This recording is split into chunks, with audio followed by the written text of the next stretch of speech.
বধূ বেশে বরের ছোট ভাইয়ের বাসর ঘরে বসে আছি আমি। আমার সামনে ডিভোর্স পেপার হাতে নিয়ে দাঁড়িয়ে আছে আমার বর্তমান বর মিস্টার নিত্র। তিনি ডিভোর্স পেপারটা আমার দিকে এগিয়ে দিয়ে বেশ শান্ত গলায় বলেন, আপনার মতো নিচু ক্লাসের মানুষ এই জন্মে দেখিনি। কিভাবে নিজের বরের ছোট ভাইকে বিয়ে করতে পারলেন? যাই হোক, ডিভোর্স পেপারটাতে আর চুক্তিপত্রটাতে একটা সাইন দিন। আমি মিহিমা, সবাই আদর করে মিহি বলে ডাকে। গ্রামের মেয়ে শহরে এসে একটা প্রাইভেট কোম্পানিতে চাকরি করি। কাল সকালে বাবা হঠাৎ ফোন করে বলেন, মা, আমরা তোর বিয়ে ঠিক করেছি, তুই আজকে চলে আয়। ছেলে খুব বড় পরিবারের। বাবার মুখের ওপর কোনো কথা বলতে না পেরে সব গুছিয়ে চলে যাই গ্রামে। বাড়িতে গিয়ে শুনতে পারি আজকেই বিয়ে। সবাই আমাকে হলুদ মাখাতে শুরু করে। দেখতে দেখতে সন্ধ্যা 7টা বাজলেও বরের কোনো খোঁজ পাওয়া যায় না। বাবা বেশ চিন্তিত হয়ে ঘটক আতাবুরকে ফোন করে। তার কিছুক্ষণ পরেই কয়েকটা গাড়ি আসে। গাড়ি থেকে নেমে একজন বৃদ্ধা বাবার কানে কানে কি যেন বলে। বাবা এসে আমাকে রেডি হতে বলে। সাথে এও বলে বিয়েটা যার সাথে ঠিক হয়েছিল তার সাথে হচ্ছে না, হচ্ছে তার ছোট ভাইয়ের সাথে। তখন লজ্জায় মাথা নিচু হয়ে যায় আমার। বান্ধবীরা ফিসফিস করে নানা রকম কথা বলতে শুরু করে। এক পর্যায়ে বিয়ে পড়ানো শেষ হয়। বিয়ে পড়ানো শেষ হলে আমার বাড়ির মিস্টার নিত্র একাই ড্রাইভ করে চলে আসেন আমাদের বাসা থেকে। পরবর্তীতে আমার শ্বশুর শাশুড়ি আমাকে নিয়ে আসে তাদের বাড়িতে। আপনার ইচ্ছা হলে চুক্তিপত্রটা পড়ে দেখতে পারেন। কথাটা বেশ শান্ত স্বরে বলে নিত্র।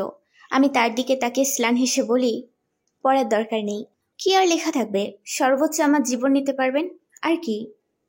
এই বলে আমি চুক্তিপত্রটাতে সাইন করে দেই। ডিভোর্স পেপারটাতে সাইন করতে ধরলে নিদ্র আমাকে থামিয়ে দিয়ে শান্ত গলায় বলে, এখনই সাইন করার দরকার নেই। চুক্তি অনুযায়ী আপনি 8 মাস আমার স্ত্রী। যদি সাইন করে দেন তবুও ডিভোর্স হবে না এত তাড়াতাড়ি। আর ডিভোর্স পেপারে সাইন থাকলে এই চুক্তিপত্রটা আর কাজে লাগবে না। পরে সাইন করিয়েন। আমি নীরবে তার কথায় সম্মতি জ্ঞাপন করি। তিনি আমার হাত থেকে কলমটা নিয়ে গ্লাসের মধ্যে ফেলে দেন। তারপর সেটা বাম হাত দিয়ে তুলে নিয়ে টিস্যু দিয়ে পরিষ্কার করে তারপর নিজের পকেটে ঢোকান। তার এই রকম ব্যবহারে আমি খুব লজ্জা পাই। হাতটা নিজের চোখের সামনে নিয়ে এসে বোঝার চেষ্টা করি কতটা নোংরা এই হাতটা। তিনি সোফায় বসে পড়েন ধপ করে। আমি তার দিকে তাকিয়ে আমতা করে জিজ্ঞাসা করি, আমি কোথায় ঘুমাবো? মেঝেতে ঘুমাবেন। এত দামি বেড আপনাদের জন্য নয়। তার কথায় লজ্জা পেয়ে মাথাটা নিচু করে নেই আমি। মাথা নিচু করে বিছানা থেকে নামতে গিয়ে শাড়িতে পা পেঁচিয়ে যায় আমার। সোফাটা সামনে থাকার ফলস্বরূপ ওনার গায়ে গিয়ে পড়ি আমি। চোখ তুলে তার দিকে তাকাতেই দেখতে পাই তার রক্তিম চোখ। তিনি এক ঝাটকা দিয়ে আমাকে ফেলে দেন তার উপর থেকে। খানিকটা উড়ে মেঝেতে পড়ে যাই আমি। হাতের কোনোতে ব্যথা পাই প্রচুর পরিমাণে। চোখ দিয়ে গড়িয়ে পড়তে শুরু করে নোনা জল। ব্যথা নিয়ে দাঁড়িয়ে অশ্রুসিক্ত চোখে তাকাই তার দিকে। তিনি আমার দিকে তাকিয়ে নিজের চোখটা ফিরিয়ে নেন। আমি মেঝেতে শুয়ে পড়ি বালিশবিহীন অবস্থায়। ঘুম নামক বস্তুটা কিছুতেই ধরা দিচ্ছিল না আমার চোখে। দেবেই বা কি করে? অনবরত এরকম পানি পড়তে থাকলে কি আর ঘুম ধরা দেয়? আমি চোখ দিয়ে পানি ফেলছি আর ভাবছি, যার সাথে বিয়ে ঠিক হয়েছিল তার সাথে বিয়ে হলে নিশ্চয় এত কষ্ট পেতে হতো না আমাকে। তিনি সোফায় বসে হাত দিয়ে কপাল চিপে ধরে বসে আছেন। আমি তার দিকে তাকে আমতা আমতা করে বলি, পাশে আমার অফিস, আমি কি কালকে অফিসে যেতে পারবো? আমার কথা শুনে চোখ তুলে আমার দিকে তাকায় মিস্টার নিদ্র। তারপর বেশ কড়া গলায় বলে, as your wish, I don't talk about it. আমি আর কোনো কথা না বলে ওই অবস্থায় শুয়ে থাকি। এখন বুঝতে পারছি ব্যাহের মতো কথা বলাটা আমার ঠিক হয়নি। নিজেকে শক্ত করার প্রবল চেষ্টা করে চলেছি। একসময় ঘুমিয়ে পড়ি আমি। সেই ঘুমেই কেটে যায় রাতটা। সকালবেলা ঘুম থেকে উঠে দেখি 8টা বাজে। ও মাই গড, অফিসের সময় পার হতে চলেছে। তাড়াতাড়ি উঠে একটা টাওয়াল নিয়ে ওয়াশরুমে প্রবেশ করি। আমার দিকে অবাক হয়ে তাকিয়ে আছেন মিস্টার নিত্র। আমি ফ্রেশ হয়ে এসে তড়িঘড়ি করে রেডি হতে শুরু করি। আজকে অফিসে জরুরি একটা মিটিং আছে অন্য কোম্পানির সাথে। আজকে এই মিটিংটাতে সফল হতে পারলে আমার প্রমোশন হবে, না হলে বাদ দিয়ে দেবে। তাড়াতাড়ি রেডি হয়ে নিচে নেমে আসি আমি। মিস্টার নিভ্র অফিসে যাওয়ার জন্য রেডি হয়ে নিচে নেমে আসেন। নিচে নেমে এক অবাক করা দৃশ্য দেখতে পাই আমি। যার সাথে আমার বিয়ে ঠিক হয়েছিল তাকে বাসা থেকে ঘাড় ধাক্কা দিয়ে বের করে দিচ্ছেন আমার শ্বশুর। লোকটা আমার দিকে তাকিয়ে থাকে অবাক দৃষ্টিতে। এমন সময় আমার পাশে এসে দাঁড়ায় মিস্টার নিত্র। লোকটা কোনো কথা না বলে চুপচাপ বের হয়ে যায় বাসা থেকে। সবাই বসে পড়ে নাস্তার টেবিলে। আমি আর নিত্র পাশাপাশি বসে পড়ি। তখন থেকে একটা বিষয় খেয়াল করছি। নিদ্র আমার দিকে তাকাচ্ছে ঘন ঘন, তবে কিছুটা অবাক হয়ে। তিনি নিশ্চিত ভাবছেন কালকের ভীতু মেয়েটা কিভাবে আজকে এত চালু হয়ে গেল। পরের দিন অফিসে যেতে দিতে প্রচুর আপত্তি আমার শ্বশুরবাড়ির লোকের।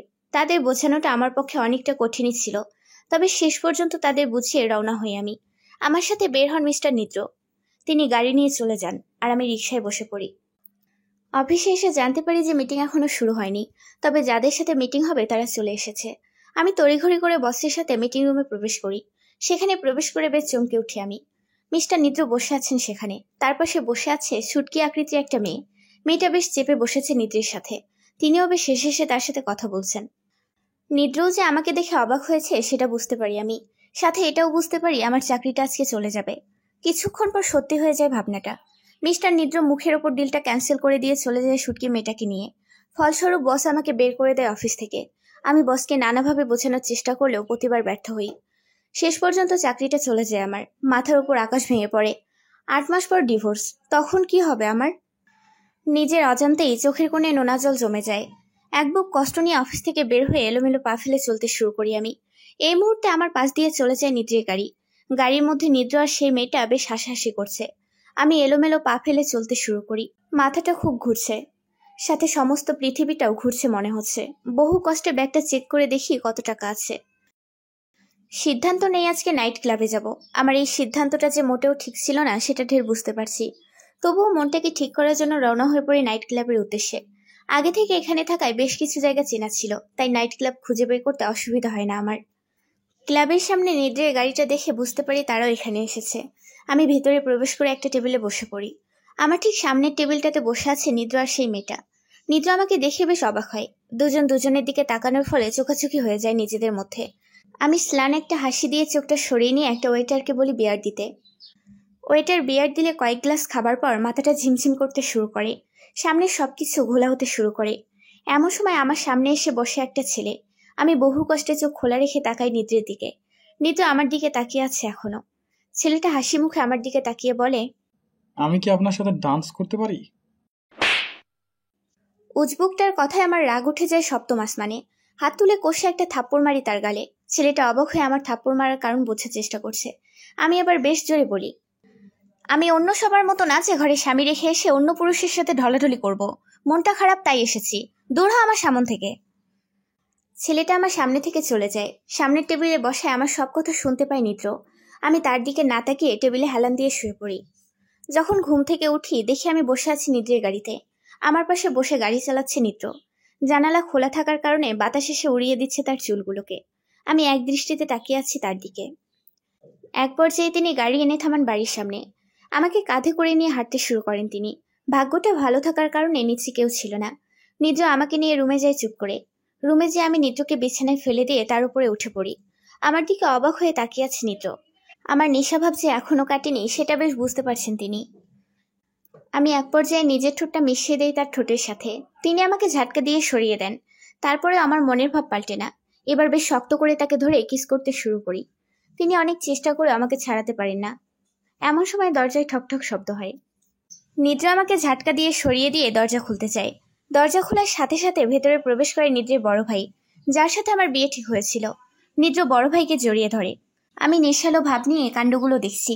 নিদ্র এবার তার ভাইকে উদ্দেশ্য করে বলে, ভাইয়া, তোর বউকে তোর কাছে দিয়ে গেলাম, কি করে সামলাস সামলা। এই বলে নিদ্র বের হয়ে যায় রুম থেকে। সেই লোকটা আস্তে আস্তে আমার দিকে এগিয়ে আসেন। কিছুক্ষণ আগে নেশা আসক্ত ছিলাম আমি। আমার নেশা কেটে যায় অনেকখানি। বুঝতে পারি লোকটা কোন উদ্দেশ্য নিয়ে আমার দিকে এগোচ্ছে। কিন্তু এনার সাথে তো আমার বিয়ে হয়নি। এই লোকটার সাথে কিছু হলে সেটা ঠিক হবে না। আমি কি করব বুঝতে পারি না। কষ্টে বুকটা ফেটে যেতে শুরু করে। আমার বর কিভাবে পারলো তার ভাইয়ের কাছে আমাকে ফেলে যেতে? 8 মাস পর তো আলাদা হবই আমরা। এদিকে লোকটা খুব কাছে চলে এসেছে। কি করব ভাবছি আমি। লোকটার হাত থেকে নিজেকে রক্ষা করতে পারবো? নিজের সতীত্বকে পারবো আগলে রাখতে?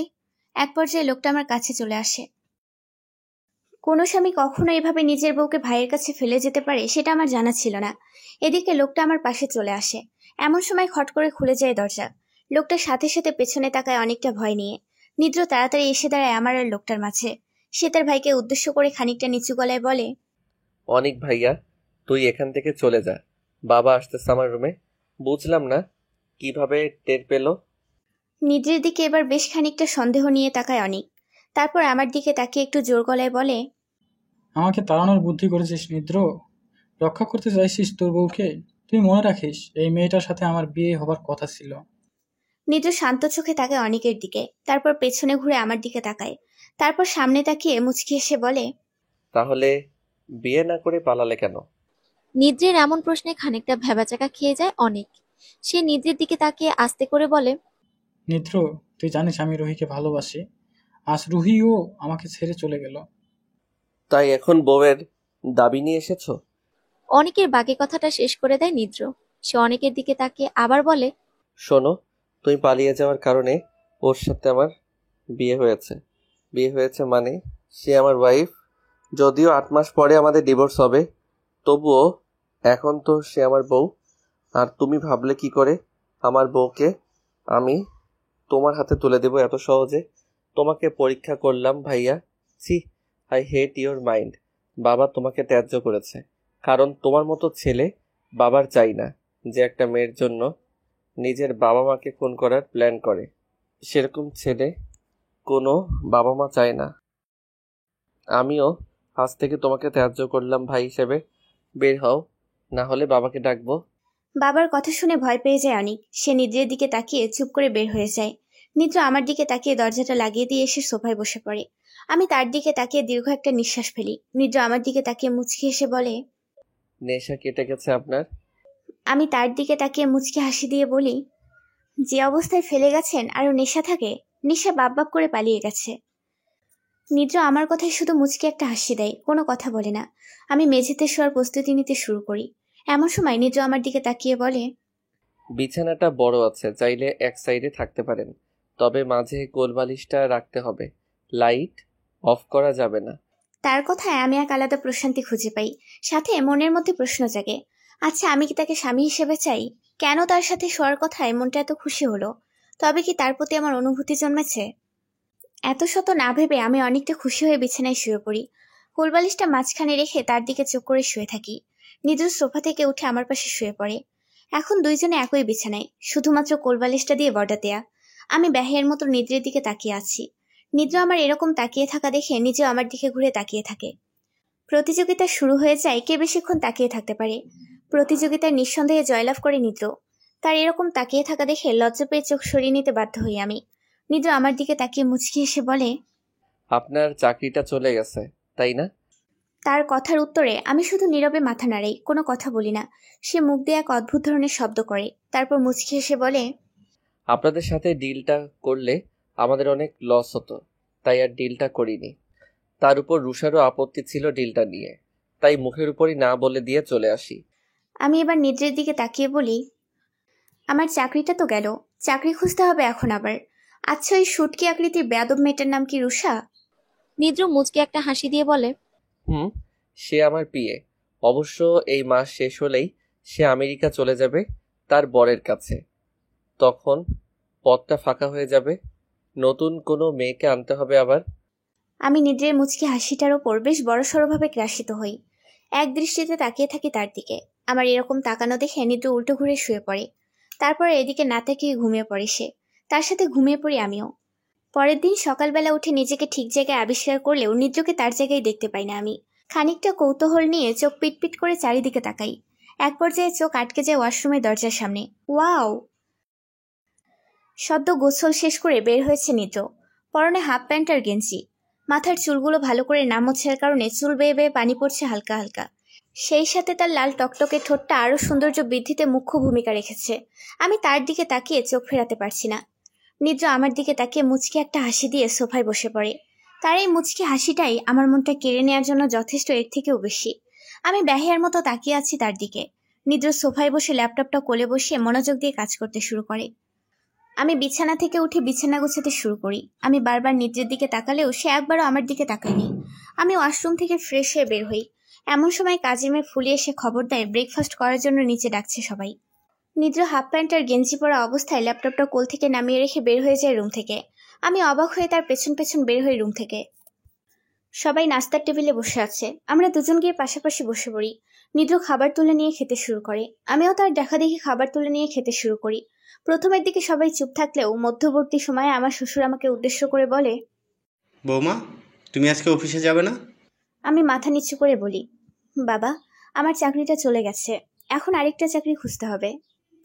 আমার কথাটা মনে হয় পছন্দ হয়নি আমার শাশুড়ির। তিনি খানিকটা রেগে বলেন, আমাদের এত বড় একটা অফিস থাকতে তোমাকে কেন চাকরি খুঁজতে হবে? তুমি আজ থেকে নিদ্রের সাথে অফিসে যাবে।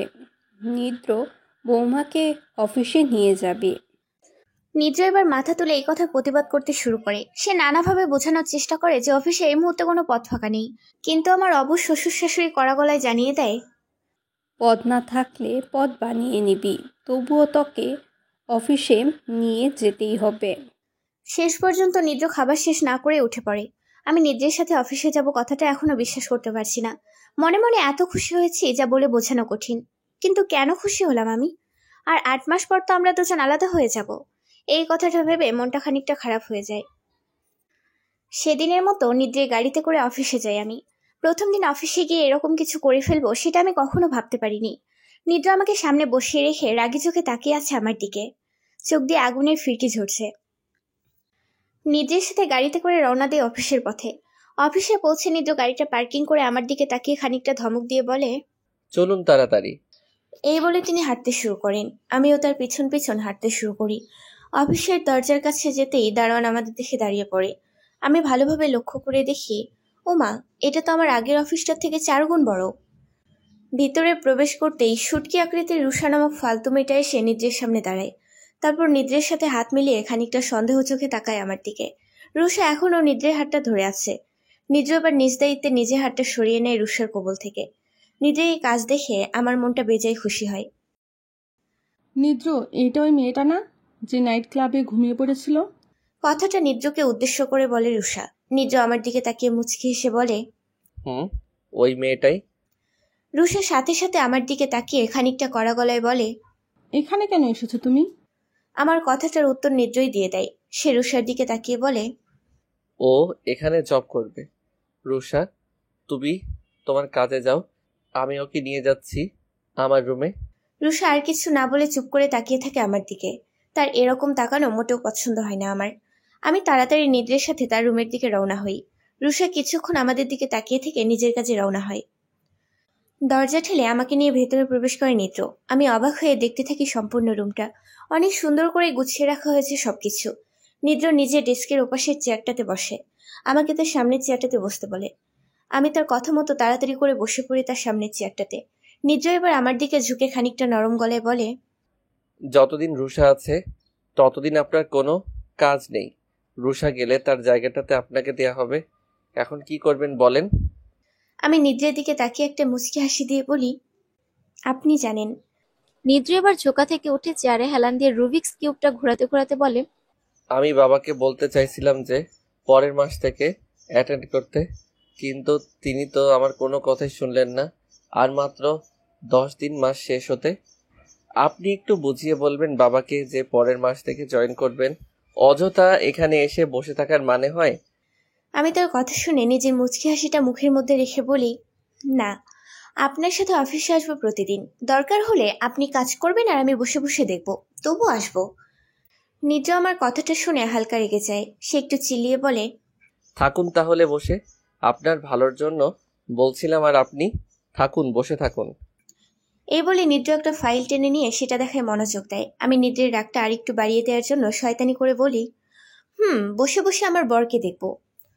কথাটা বলেই বুঝতে পারি কতটা ভুল করে ফেলেছি। নিদ্র রেগে তাকায় আমার দিকে, তারপর খানিকটা কড়া গলায় বলে, ফালতু কথা বলবেন না। আমি আপনাকে স্ত্রী হিসেবে মানি না। আর এমনিতে 8 মাস পর আমাদের ছাড়াছাড়ি হবে। So don't call me husband, okay? নিদ্রের কথা শুনে বুঝতে পারি সে কথাটা শুনে বেশি রাগেনি। ওপরে ওপরে রাগী ভাব ধরে রাখলেও নিচে বেশি রাগ নেই তার। তাই আমি উঠে দাঁড়িয়ে তার দিকে ঝুঁকে বলি, নটুকে, আমি আপনাকে বর বলেই ডাকবো। এতে যদি আপনার সমস্যা থাকে তাহলে বুড়িগঙ্গায় গিয়ে পানি খেয়ে আসুন। তবুও আমি আপনাকে বর ডাকবো। আর আপনি আমাকে বউ হিসেবে মানেন না তাতে কি হয়েছে? আমি তো আপনাকে বর হিসেবে মানি। নিদ্র রাগে দাঁত কিরমির করে তাকায় আমার দিকে। আমি তার দিকে তাকিয়ে মিষ্টি একটা হাসি দেই। আমার এই হাসিটা তার রাগ 1 গুণ থেকে 3 গুণ বাড়িয়ে দেয়। নিদ্র কাঁপতে কাঁপতে উঠে দাঁড়িয়ে চিল্লিয়ে পিয়নকে ডাকে। পিয়ন আসতেই নিদ্র খানিকটা চিল্লিয়ে বলে, কফি নিয়ে আসো। পিয়ন দৌড় দেয় কফি আনতে। আমি নিদ্রকে ধরে আস্তে আস্তে বসিয়ে দেই নিজের চেয়ারে। তারপর নিজে গিয়ে বসে পড়ি নিজের চেয়ারে।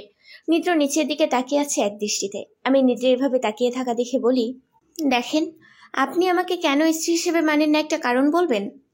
এমন সময় অনুমতি ছাড়া দরজা ঠেলে ভেতরে প্রবেশ করে রুষা। সে সন্দেহ চোখে তাকায় আমার দিকে, তারপর নিদ্রের দিকে তাকিয়ে এগিয়ে যায় তার দিকে। নিদ্র মাথা তুলে রুষার দিকে তাকিয়ে রুব্রিক্স কিউবটা হাতে নেয়। রুষা এসে বসে পড়ে আমার পাশের চেয়ারটাতে। নিদ্র হাসি মুখে তাকায় রুষার দিকে। রুষা নিদ্রের দিকে একটা ফাইল এগিয়ে দিয়ে বলে, নিদ্র, আমাকে আজকে বাসায় যেতে হবে, তাই ছুটি লাগতো। নিদ্র হাসি মুখে রুষাকে ছুটি দিয়ে দেয়। রুষা আরো একবার আমার দিকে সন্দেহ নিয়ে তাকিয়ে সেই স্থান ত্যাগ করে।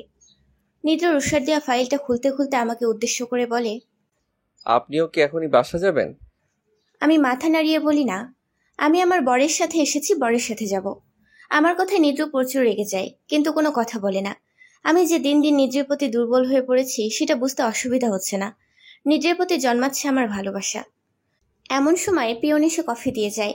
নিদ্র 1 কাপ কফি আনতে বললেও পিয়ন 2 কাপ নিয়ে এসেছে দেখে নিদ্র অবাক হয়। সে অবাক হয়ে পিয়ন রহিম মিয়াকে জিজ্ঞাসা করে, 2 কাপ আনার কারণ কি? রহিম মিয়া তার হলদেটে দাঁত বের করে একটা হাসি দিয়ে বলে, হারান্নি মোরে 1 কাপ আনবার কইছেন, কিন্তু মুই 2 কাপ লইয়া আইছি।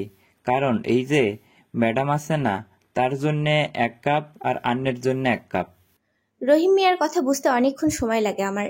নিদ্র রহিম মিয়ার দিকে তাকিয়ে মুচকি এসে বলে, গর্ধব, ওটা হার না, স্যার হবে। আর হ্যাডাম না রে ম্যাডাম। যা 2 কাপ আনছস, ভালো করছিস।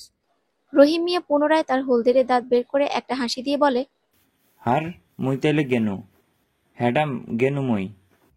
এই বলে রহিম মিয়া রুম থেকে বের হয়ে যায়। রহিম মিয়া বের হইতেই আমি নিদ্রকে উদ্দেশ্য করে বলি, এনার কথা কেমনে বোঝেন? আমার বস হইলে এতদিনে বের করে দিত। নিদ্র কফির কাপটাতে চুমু দিতে দিতে বলে, রহিমকে বাবা খুব পছন্দ করে। রহিমও বাবাকে নিজের থেকেও বেশি ভালোবাসে।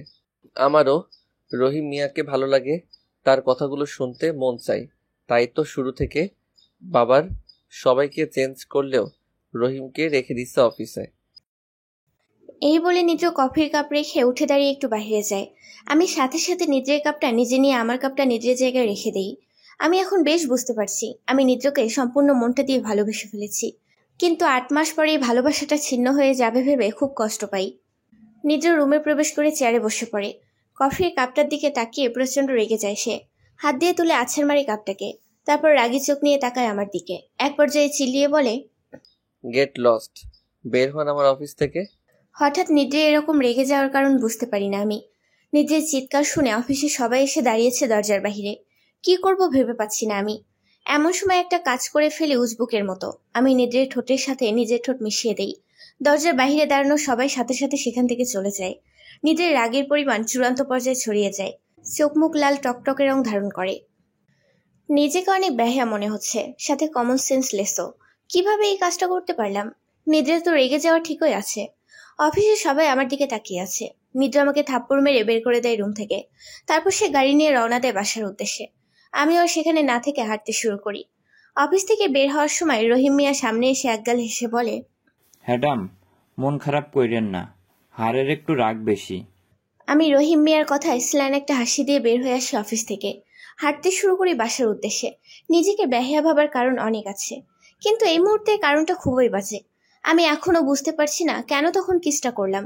যদি কাউকে এই কথা বলি তাহলে সবাই পাগল বলবে, এটা বুঝতে পারছি, কিন্তু সত্যি আমি বুঝতে পারছি না তখন হঠাৎ করে আমার কি হলো। আজ যদি আমার বিয়েটা নিদ্রের সাথে না হতো তাহলে এই দিনটা দেখতে হতো না। সত্যি আমি নিদ্রের প্রতি দুর্বল হয়ে পড়েছি। এসব ভাবতে ভাবতে বাসায় চলে আসি। বাসার সামনে এসে দেখি নিদ্রের গাড়িটা বাহিরে দাঁড় করানো। আমি মাথা নিচু করে ভেতরে প্রবেশ করি। নিচে কেউ নেই দেখে সোজা রওনা হই রুমের দিকে। রুমের সামনে গিয়ে দেখতে পাই দরজাটা লাগানো। হাত দিয়ে বুঝতে পারি শুধু হালকা করে আটকে দেয়া। আমি হাত দেওয়ার সাথে সাথে খুলে যায় দরজা। আস্তে করে রুমের ভিতরে প্রবেশ করি। রুমের চারদিকে তাকিয়ে নিদ্রকে দেখার চেষ্টা করি, কিন্তু নিদ্র রুমের কোথাও নেই। আমি ধপ করে বসে পড়ি বিছানার মধ্যে। ঝট করে খুলে যায় ওয়াশরুমের দরজা। হাফ প্যান্ট পরা অবস্থায় ওয়াশরুম থেকে বের হয় নিদ্র। আমি তার দিকে তাকাতে গিয়ে চোখ নামিয়ে নেই।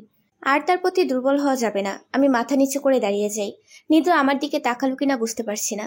তবে কিছুক্ষণ পর আলমারি খোলার আওয়াজ হয়। নিদ্র মনে হয় সেখান থেকে শার্ট বের করছে পরার জন্য। আমার ধারণাই ঠিক, নিদ্র একটা শার্ট বের করে পরে ফেলে। তারপর আমার দিকে তাকিয়ে রুম থেকে বের হয়ে যায়। আমি এক দৃষ্টিতে তাকিয়ে থাকি নিদ্রে যাওয়ার দিকে। যে মানুষটা কালকে রাতে ভালো করে কথা বললো সে আজ কথাই বলছে না। খুব কষ্ট লাগছে। তবে এই ভেবে একটু ভালো লাগে যে তার সাথে তো 8 মাস পর ডিভোর্স হবে। কথা বলুক আর না বলুক আমার কি, তবুও কথা বলার খুব ইচ্ছে হচ্ছে। যদিও বিরাট ভুল করে ফেলেছি, আমি আবার ধপ করে বিছানায় বসে পড়ি। চোখ দিয়ে নোনা জল গড়িয়ে পড়তে শুরু করে। মনের মধ্যে চলে আসে 8 মাস পর কি করব তার ভাবনা। বাসায় গিয়েও থাকতে পারবো না। বাবা থাকলেও মা অনেক আগে আমাদের ছেড়ে চলে গেছে। মা ছাড়া থাকা আমার পক্ষে ওই বাড়িতে কঠিন। তাই তো বাড়ি ছেড়ে শহরে এসে থাকতাম। 8 মাস পর কোথায় থাকবো আমি? এই মুহূর্তে মাথায় চাপ দেয় পুরনো একটা খারাপ অভ্যাস, কোনো কিছু বুঝতে না পারলে হাত কাটা। এটা আমার অনেকদিন আগের অভ্যাস। সামনে একটা ফল কাটা চাকু দেখতে পাই, চাকুটা হাতে নিয়ে আস্তে করে কাটতে শুরু করি হাতটা। চাকু দিয়ে লিখে ফেলি নিদ্র। নামটা দেওয়ার আগে আমার কাছ থেকে চাকুটা নিয়ে নেয় কেউ একজন। অবাক হয়ে মাথা তুলে তাকিয়ে দেখি রাগী চোখে আমার দিকে তাকিয়ে আছে নিদ্র নামক লোকটা। তার চোখগুলো দেখে আমার মনটা পুনরায় ভয় পেয়ে যায়। নিদ্র তার হাতটা তুলে বসিয়ে দেয় গালের ওপরে। একটু জোরে হয়, চোখ দিয়ে পানি গড়িয়ে পড়ে আমার। নিদ্র চাকুটা টেবিলের ওপর রেখে কোনো কথা না বলে বেরিয়ে যায় সেখান থেকে। এই অবস্থায় নিদ্র আমার সাথে কথা বললো না দেখে বুঝতে পারি সে প্রচন্ড রেগে আছে আমার উপর। হয়তো আর কথাই বলবে না। এই মুহূর্তে একটা বাক্স নিয়ে ভেতরে প্রবেশ করে নিদ্র। আমার দিকে তাকিয়ে চুপ করে বসে পড়ে আমার সামনে। আমার হাতটা তার নিজের হাতে তুলে নেয়। তারপর গভীর মনোযোগ দিয়ে ওয়াশ করতে শুরু করে হাতটা। মাঝে মাঝে একটু একটু লাগছে আমার, তবে নিদ্রের মুখটা দেখে সবটা ভুলে যাচ্ছি আমি। চোখ দিয়ে পানি গড়িয়েই পড়ছে। মনটা বলছে, এই ছেলেটা এত পাষাণ কেন? একবারও আমার দিকে তাকাচ্ছে না, কথাও বলছে না। সে কি আমার মনটা বুঝতে পারছে না? বুঝতে পারছে না আমার কান্না করার কারণ? আমি নিজের মুখের দিকে তাকিয়ে আছি এক দৃষ্টিতে। মনটাকে বোঝাতে পারছি না যে 8 মাস পর আমরা আলাদা হয়ে যাব। নিদ্র আমার হাতটা ব্যান্ডেজ করা শেষ করে মুখ তুলে তাকায় আমার দিকে। আমি তাড়াতাড়ি নিজের চোখটা সরিয়ে নেওয়ার ব্যর্থ চেষ্টা করি। নিদ্র আমার দিকে তাকিয়ে মুচকি একটা হাসি দিয়ে বলে, এসব কি? হাত কাটছেন কেন? নিদ্রের কথা শুনে আমি চোখ তুলে তাকাই তার দিকে। কোনো কথা না বলে ড্যাব ড্যাব করে দেখতে থাকি তাকে। নিদ্র আমার চোখের সামনে একটা আঙুল তুলে ধরে বলে, বাদ দিন, আর এরকম করবেন না। এই বলে উঠে দাঁড়ায় নিদ্র। তারপর ইয়ারফোন আর মোবাইলটা নিয়ে বের হয়ে যায় রুম থেকে। আমি এক দৃষ্টিতে সেদিকে তাকিয়ে থাকি। নিদ্র বের হয়ে গেলে মনটা এক অজানা অনুভূতিতে ভরে যায়। আমি কতটা বেহায়া সেটা বুঝতে পারছি। নইলে এই কয়েকদিনের মধ্যে একটা ছেলে প্রেমে পড়ে যাই। মুখে ঠোঁটে কথা বলতে পছন্দ করি ছোটবেলা থেকেই, তাই সিদ্ধান্ত নেই মনের ভালোবাসার কথা জানিয়ে দেব নিদ্রকে। রিজেক্ট করবে বুঝতে পারছি, তবুও বলেই দেখি। মনের কথা বলার জন্য রওনা হই ছাদের দিকে। ছাদে গিয়ে প্রথমে চুপ করে একটা ফুল ছিঁড়ে নেয় নিদ্রের বাগান থেকে। তারপর আস্তে আস্তে এগোতে থাকি নিদ্রের দিকে। এক পর্যায়ে গিয়ে বসে পড়ে নিদ্রের ঠিক পেছনে। তারপর চোখ বন্ধ করে বলতে শুরু করে মনের কথাগুলো। সব কথা শেষ হতেই ঘুরে দাঁড়ায় নিদ্র। আমি তার দিকে ফুলটা এগিয়ে দিয়ে বলি, আই লাভ ইউ। নিদ্র আমার হাত থেকে ফুলটা নিয়ে এমন একটা কাজ করে যা আমি ভাবতেও পারিনি। হায় আল্লাহ! আমার এতক্ষণ থেকে বলে যাওয়া কথাগুলো শুনে নিদ্র রাগের বদলে হো হো করে হেসে ওঠে। তার হাসির কারণটা বোঝার চেষ্টা করি আমি। নিদ্র তার কান থেকে ইয়ারফোন খুলে আমার হাত থেকে গোলাপটা নিয়ে নেয়। তারপর হাসতে হাসতে গোলাপটা মাটিতে ফেলে দেয়। আমি বুঝতে পারি তার উত্তর কি। লজ্জায় লাল হয়ে যায় মুখটা। আমি উঠে দাঁড়িয়ে নিচে নামার জন্য প্রস্তুত হই। এই মুহূর্তে আমার হাতটা টেনে ধরে নিদ্র। বেশ অবাক হয়ে তার দিকে তাকাই আমি। নিদ্র অন্যদিকে তাকিয়ে বলে, ব্যান্ডেজ করে দিয়েছে বলে এই না যে ভালোবেসে ফেলেছি। একটা মেয়ে কিভাবে এত বেহায়া হয়? আপনার ফ্যামিলি প্রবলেম আছে, মনে রাখবেন। 8 মাস পর ডিভোর্স। আমি তার কথা শুনে কোনো উত্তর না দিয়ে সেখান থেকে চলে আসি। সিদ্ধান্ত নেই কয়েকদিনের জন্য বাবার বাড়ি যাব। অনুমতি নেয়ার জন্য নিদ্রের বাবার রুমে গেলে তিনি অনুমতি দিয়ে দেন। নিদ্রকে আমার সাথে নিতে বলে আমি না করে দিই। এতে বেশ অবাক হন তিনি। অবশেষে ড্রাইভারকে আদেশ দেন আমাকে রেখে আসতে। তার কথা মতো নিদ্রকে না জানিয়ে রওনা হয়ে যায় বাসার উদ্দেশ্যে। ধীরে ধীরে পশ্চিম আকাশে সূর্য ডুবতে শুরু করে। চোখে পানি, বুকে একরাশ অভিমান নিয়ে চলেছি বাসার উদ্দেশ্যে। এক পর্যায়ে সিটের মধ্যে ঘুমিয়ে পড়ি। ড্রাইভার আমাকে জাগিয়ে দেয় বাসার সামনে এসে। আমি গাড়ি থেকে নেমে ড্রাইভারকে বিদায় দিয়ে বাসার ভেতরে প্রবেশ করি। আমাকে একা দেখে খানিকটা অবাক হন আমার বাবা। আমি তার দিকে তাকিয়ে খানিকটা হাসি দিয়ে নিজের রুমে চলে যাই। রুমে গিয়ে দরজা লাগিয়ে দিয়ে বিছানায় শুয়ে পড়ি। বাবা বাহির থেকে ডাকতে শুরু করে।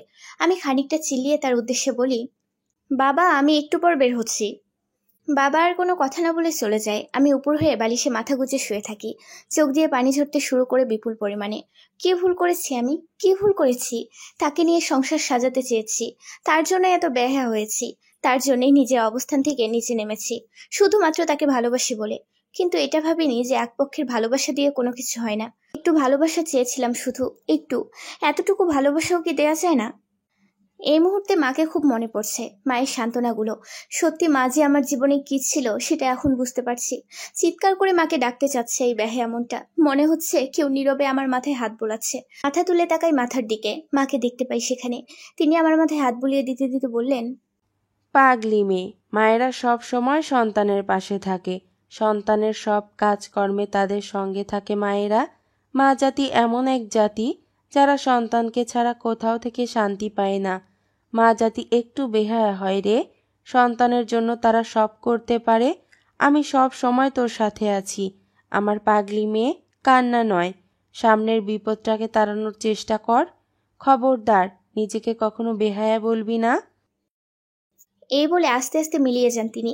আমি বালিশে মাথা গুজে নীরবে কাঁদতে থাকি। মনে হচ্ছে মা সত্যি সত্যি এসেছিল, তার কথাগুলো এখনো কানে বাজতেছে। আমি এবার উঠে বসে পড়ি, মায়ের কথাটা মনে করি। কান্না নয়, সামনের বিপদটাকে তাড়ানোর চেষ্টা কর। আর কান্না করব না, সামনের বিপদটা তাড়ানোর চেষ্টাই করব। আর এর জন্য ভালো হতে হলে ভালো হব, আর বেহায়া হতে হলে বেহায়া হব। চোখের পানি মুছে উঠে দাঁড়াই আমি। ব্যাগ থেকে সুন্দর একটা শাড়ি বের করে শাওয়ার নেওয়ার জন্য ওয়াশরুমে প্রবেশ করি। ওয়াশরুম থেকে বের হয়ে সোজা গিয়ে বসে পড়ি আয়নার সামনে। আজ মনের মতো সাজবো। মা মারা যাওয়ার পর থেকে কখনো সাজিনি আমি, কিন্তু আজ সাজবো। নিজের এত পরিবর্তন দেখে নিজে অবাক হই। অবশেষে চোখে কাজল দিয়ে উঠে দাঁড়াই আমি। আয়নার সামনে দাঁড়িয়ে নিজেকে নিখুঁতভাবে দেখতে শুরু করি। সত্যি অনেক সুন্দর লাগছে আজকে আমাকে। আমি দরজা খুলে বের হই রুম থেকে। বাবা সোফায় বসে আছে কপালে হাত দিয়ে। আমি গিয়ে বাবার সামনে সোফাটায় বসতে বসতে বলি, বাবা, তুমি কি কোনো কারণে চিন্তিত? হঠাৎ আমার কথা শুনে মাথা তুলে আমার দিকে তাকায় বাবা। আমাকে শাড়ি পরা অবস্থায় দেখে বেশ অবাক হয়েছেন তিনি, সেটা বুঝতে পারছি। আমি উঠে দাঁড়িয়ে মুচকি হেসে বলি, চা খাবে না কফি? বাবা এবার সোফায় হেলান দিয়ে তার মুখের হাসিটা বজায় রেখে বলে, চা। আমি কিচেনে যাই চা তৈরি করতে। কিচেনে চা তৈরি করতে করতে একটু আঘাত লাগে ক্ষত স্থানটায়। গোসলের সময় ব্যান্ডেজটা খোলার পর আর ব্যান্ডেজ করা হয়নি এখনো। আমি চা তৈরি করে নিয়ে গিয়ে বাবার সামনে বসে পড়ি। সিদ্ধান্ত নিয়ে ফেলি চা খেতে খেতে বাবাকে জানাবো ডিভোর্সের কথাটা। পরক্ষণে আবার ভাবি তিনি খুব কষ্ট পাবেন। শেষ পর্যন্ত সিদ্ধান্ত নেই যা হবার আমার উপর দিয়েই হোক, বাবাকে কষ্ট দেওয়ার মানে নেই। আমি বেহায়া হব, আমি পার্সোনালিটিহীন হব, তবুও বাবার যেন কোনো কষ্ট না হয়। আমি একটা কাপে চা ঢেলে এগিয়ে দেই বাবার দিকে। বাবা হাসি মুখে চায়ের কাপটা নিয়ে খেতে শুরু করে। আমিও একটা কাপে চা নিয়ে খেতে শুরু করি। খাওয়ার সময় বাবার সাথে নানা বিষয়ে অনেক কথা হয়। পরিশেষে জানতে পারি আজকে বুয়া আসবে না, সো আমাকেই রান্না করতে হবে। বাবা বাজারের পথে রওনা হয়ে পড়েন ব্যাগ নিয়ে। আমি ছাদে যেয়ে আমার লাগানো গাছগুলো দেখতে। রাতের বেলা ছাদে যাওয়ার অভ্যাস আমার নেই বলেই চলে, তবুও আজকে আসলাম। বাবা বের হয়ে রিক্সা ডেকে তাতে চড়ে বসেন। রিক্সাওয়ালা চলতে শুরু করে। আমি ওপর থেকে সব দেখছিলাম। এমন সময় একটা কার এসে থামে আমাদের বাড়ির সামনে। কারটা যে নিদ্রে সেটা বুঝতে পারছি, কিন্তু এত রাতে নিদ্র কেন সেটা বুঝতে পারছি না। নিদ্র গাড়ি থেকে নেমে ভিতরে প্রবেশ করে। আমি তাড়াতাড়ি করে নিচে নামতে শুরু করি। এক পর্যায়ে সোফার ঘরে এসে দেখি নিদ্র সোফায় ওপর হয়ে পড়ে আছে। আমি তার কাছে যেতেই একটা বাজে গন্ধ পাই। সে যে ড্রিঙ্ক করেছে সেটা বুঝতে অসুবিধা হয় না আমার। সে এখন অচেতন হয়ে পড়ে আছে। দ্রুত ভাবনা চলছে আমার মাথায়। নিদ্রকে এই অবস্থায় দেখলে বাবা খুব কষ্ট পাবেন। তার একমাত্র মেয়ের জামাই কিনা রাত দুপুরে মদ খেয়ে মাতাল হয়ে শ্বশুর বাড়ি আসে। এটা প্রত্যেকটা শ্বশুরের জন্যই কষ্টের। আমি তাড়াতাড়ি করে নিদ্রকে দাঁড় করাই। নিদ্র আমার কাঁধে মাথা দিয়ে এলোমেলো পা ফেলতে থাকে। অনেক কষ্ট করে তাকে নিয়ে নিজের রুমে চলে আসি আমি। এখন একটাই চিন্তা, গাড়িটা কোথায় রাখবো। এর মধ্যে এসে উপস্থিত হন বাবা। তিনি গাড়িটা দেখে আমাকে জিজ্ঞাসা করে, জামাই এসেছে, কোথায় ডাক? আমি আমতা আমতা করে বলি, বাবা ওনার খুব মাথা ব্যথা করতেছে, তাই এসে ঘুমিয়ে গেছে, কাল সকালে দেখা করিও। বাবা আর কোনো কথা না বলে বাজারের ব্যাগটা আমার হাতে দিয়ে চলে যান। সেদিনের মতো খাওয়া দাওয়া শেষ করে ঘুমাতে আসি আমি। নিদ্রকে বিছানায় রেখে বালিশ নিয়ে শুয়ে পড়ি মেঝেতে। যখনই চোখে ঘুমটা আসবে আসবে ভাব, ঠিক তখনই নিজের ঘাড়ে কারো নিখুঁত ছোঁয়া পাই আমি। ধীরে ধীরে নিঃশ্বাসের বাতাসটা আরো প্রখর হতে থাকে আমার ঘাড়ের কাছে। আমি পেছনে তাকানোর চেষ্টা করলেও ব্যর্থ হই। আমাকে পেছন থেকে খুব জোরে ধরে রেখেছে নিদ্র। এক পর্যায়ে সে আমার ঘাড়ের মধ্যে এলোপাতাড়ি চুমু খেতে শুরু করে। 2 হাত দিয়ে কোলে তুলে নেয় আমাকে, তারপর শুয়ে দেয় বিছানার মধ্যে। আমি নিজেকে ছাড়ানোর চেষ্টা করে চলেছি আদিলগ্ন থেকে, কিন্তু শেষ পর্যন্ত ফল এসে দাঁড়াতেই হচ্ছে ওই ব্যর্থতা।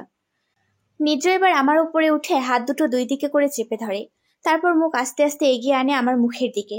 এক পর্যায়ে তার ঠোঁট দিয়ে আমার ঠোঁটটা ছুঁয়ে দেয়। আমার শরীরের মধ্যে এক অজানা অনুভূতির শিহরণ বয়ে যায়। আমি আমার মাথাটা কাত করে ফেলি, যাতে নিদ্র আর কিস করতে না পারে।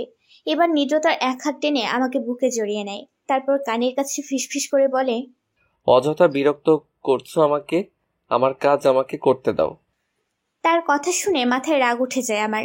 শয়তান পোলা, আমারই থাপ্পড় মাইরা আবার আসছে ভাব জমাইতে। কিন্তু নিদ্র হঠাৎ আপনি থেকে তুমিতে চলে আসলো কেন বুঝতে পারছি না। পরবর্তীতে আবার ভাবলাম সে তো এখন মাতাল, তাই হয়তো ভুলভাল বলছে। কালকে মাতাল থেকে ভালো হলে বলবো। আপনি ইচ্ছে করে আমার সাথে এসব করছেন, যাতে আমি আপনাকে ডিভোর্স দিতে না পারি। কিন্তু আপনার ধারণা ভুল, আমি আপনাকে ডিভোর্স দিবই দেব। সুতরাং আমি ভাবতে থাকি এখন কি করা যায়। এখনকার কথাটা নয়, পরবর্তীর কথা ভাবতে হবে।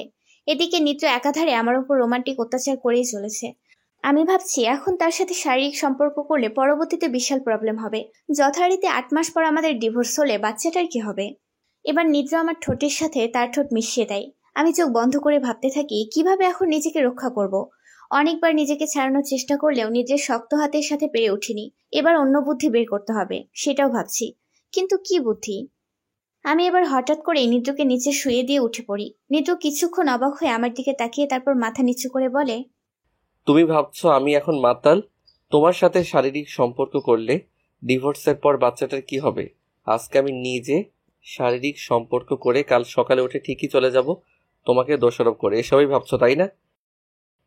আমি অবাক হয়ে নিদ্রের দিকে তাকাই। সে ঠিক আমার মনের কথাগুলো বলছে। আমি তার কথার কোনো উত্তর না দিয়ে নীরবে মাথা নাড়াই। নিদ্র এবার আমার দিকে তাকিয়ে হাসি মুখে বলে, আমি এখন মাতাল নই, আমি সম্পূর্ণ ঠিক আছি। তার কথা শুনে আমি অবাক হয়ে তার দিকে তাকাই। তার মানে এতক্ষণ সে ইচ্ছে করে এসব করছিল? কিন্তু সে তো আমাকে পছন্দ করে না, তাহলে এসব কেন করছিল? নিদ্র আবার বলতে শুরু করে, এখন তুমি ভাবছো আমি তো তোমাকে পছন্দ করি না, তাহলে এসব কেন করছি? তাহলে শোনো, আমি এখন তোমাকে মন থেকে ভালোবাসি। এই বলে নিদ্র এসে আমার সামনে হাঁটু গেড়ে বসে পড়ে। তারপর পকেট থেকে একটা ডায়মন্ডের রিং বের করে আমার দিকে এগিয়ে ধরে বলে, সত্যি এতদিন আমি তোমাকে নিয়ে যা যা ভেবেছি তা ভুলই ভেবেছি। আমি ভেবেছিলাম কিভাবে এত তাড়াতাড়ি কারো প্রেমে পড়ে যেতে পারে কেউ, কিন্তু আজ বুঝলাম তুমি ঠিকই ছিলে। এতদিন তোমাকে বেহায়া ভেবেছিলাম, আসলে আমি তখন বুঝিনি ভালোবাসা কী জিনিস। তুমি আমাকে ভালোবেসেছিলে, কিন্তু আমি তখন সেটা অনুভব করতে পারিনি। আজ বুঝতে পারছি। তুমি যখন চলে আসলে আমি রুমে আসতেই রুমটা বড্ড ফাঁকা ফাঁকা লাগতে থাকে। কিছুক্ষণ থাকার পর নিজেকে খুব একা মনে হয়। ঠিক তখনই বুঝতে পারি তোমার কষ্টটা। আমি যেমন তোমাকে ছাড়া থাকতে পারছি না, তেমনি তুমিও ভালোবাসার মানুষকে কাছে পেয়েও তাকে ছুঁতে পারছিলে না। তোমার বেহায়া হওয়ার কারণ বুঝতে পারছিলাম তখন। শেষ কথা, আমি এখন তোমাকে অনেক ভালোবাসি, নিজের থেকেও বেশি। I love you. আমি অবাক হয়ে তাকিয়ে আছি নিদ্রের দিকে। কয়েক ঘন্টার মধ্যে একটা মানুষের মধ্যে এতটা পরিবর্তন কেমনি সম্ভব সেটা বুঝতে পারছি না। নিদ্র হাঁটু গেড়ে আমার সামনে বসে আছে, রিংটা এগিয়ে ধরে। আমার মাথায় অন্য ভাবনা চলছে। এটা যদি নিদ্রে একটা প্ল্যান হয়ে থাকে, আমাকে তাদের বাড়ি নিয়ে যাওয়ার বা আমার সাথে সম্পর্ক করার, তাহলে আমার সেই ফাঁদে পা দেওয়া উচিত হবে না। আর আমি ভুলে যাচ্ছি কেন? একটা সময় আমিও তাকে ভালোবাসতাম, কিন্তু সে আমাকে অপমান করেছিল। আমি তাকে অপমান করব না, কিন্তু তার এই প্রস্তাবে রাজিও হব না। এসব ভাবার পর আমি নিদ্রের হাত থেকে আংটিটা নিয়ে তার হাতে আবার দিয়ে দেই। তারপর নিজের মুখে রহস্যময়ী একটা হাসি নিয়ে এসে তার দিকে তাকিয়ে বলি, ভালোবাসা এতটা সোজা না মিস্টার নিদ্র। মাত্র কয়েক ঘন্টার মধ্যে ভালোবাসা বোঝা যায় না। আমি একটা সময় আপনাকে ভালোবাসতাম, তখন আপনি আমাকে অপমান করতেন। এখন আমি চাইলে আপনাকে অপমান করতে পারি, কিন্তু করব না। আপনি কি ভালোবাসা মানে জানেন মিস্টার নিদ্র? কয়েক ঘন্টা নিজেকে একা মনে করা মানে ভালোবাসা নাই। ভালোবাসা হলো... এবার নিদ্র উঠে দাঁড়িয়ে আমাকে থামিয়ে দেয়। আমি অবাক হয়ে তাকাই তার দিকে। নিদ্র তার হাঁটু ছাড়তে ছাড়তে আমাকে বলে, আমাকে ভালোবাসা মানে কি বোঝাচ্ছ আমাকে? এই নিদ্র চৌধুরীকে? ওকে ডান। ভালোবাসা কাকে বলে, কত প্রকার ও কী কী, এবং তাদের নাতিপুতি সহ সব কিছু তোমাকে বুঝিয়ে দেব আজকে। সাথে ভালোবাসার সংজ্ঞাটাও বলে দেব। এই বলে নিদ্র আমাকে ধরে ফেলে। নিজের অবস্থা যে ভালো পর্যায়ে না সেটা ঢের আন্দাজ করতে পারছি আমি। নিদ্র আমাকে কোলে তুলে নিয়ে গিয়ে বিছানায় শুয়ে দেয়। আমি আর কোনো উপায় না পেয়ে তার দিকে তাকিয়ে বলি, আজকে মেয়ে বলে আপনার মতো শক্তি নেই। আপনার শক্তি আছে দেখে আমার উপর জোর খাটাচ্ছেন, এর জন্য দাবি থাকবেন। নিদ্র তার ঝকঝকে সাদা দাঁতগুলো বের করে হাসি দিয়ে বলে, শক্তি আর বুদ্ধিটাই তো আমার অহংকার। আমি তার এই কথাটার মানে বুঝতে পারি না। এই মুহূর্তে নিদ্রর মোবাইলে একটা ফোন আসে। নিদ্র মোবাইলটা বের করে পকেট থেকে। আমি তার মোবাইলের নাম্বারটা দেখে চমকে উঠি। ইংরেজিতে বড় বড় করে লেখা আছে, বেবি কেইস। দ্রুত ভাবনা চলতে শুরু করে আমার মগজে। নিদ্র অন্য মেয়েকে ভালোবাসে? তাহলে এতক্ষণ আমার সাথে নাটক করছিল? তাতে কি? আমি তো আর এখন তাকে ভালোবাসি না। সে জাহান্নামে যাক। নিদ্র ফোনটা কেটে দিয়ে আমার দিকে তাকায়। তার চাহনি আমার রাগ বাড়িয়ে দেয় প্রচুর।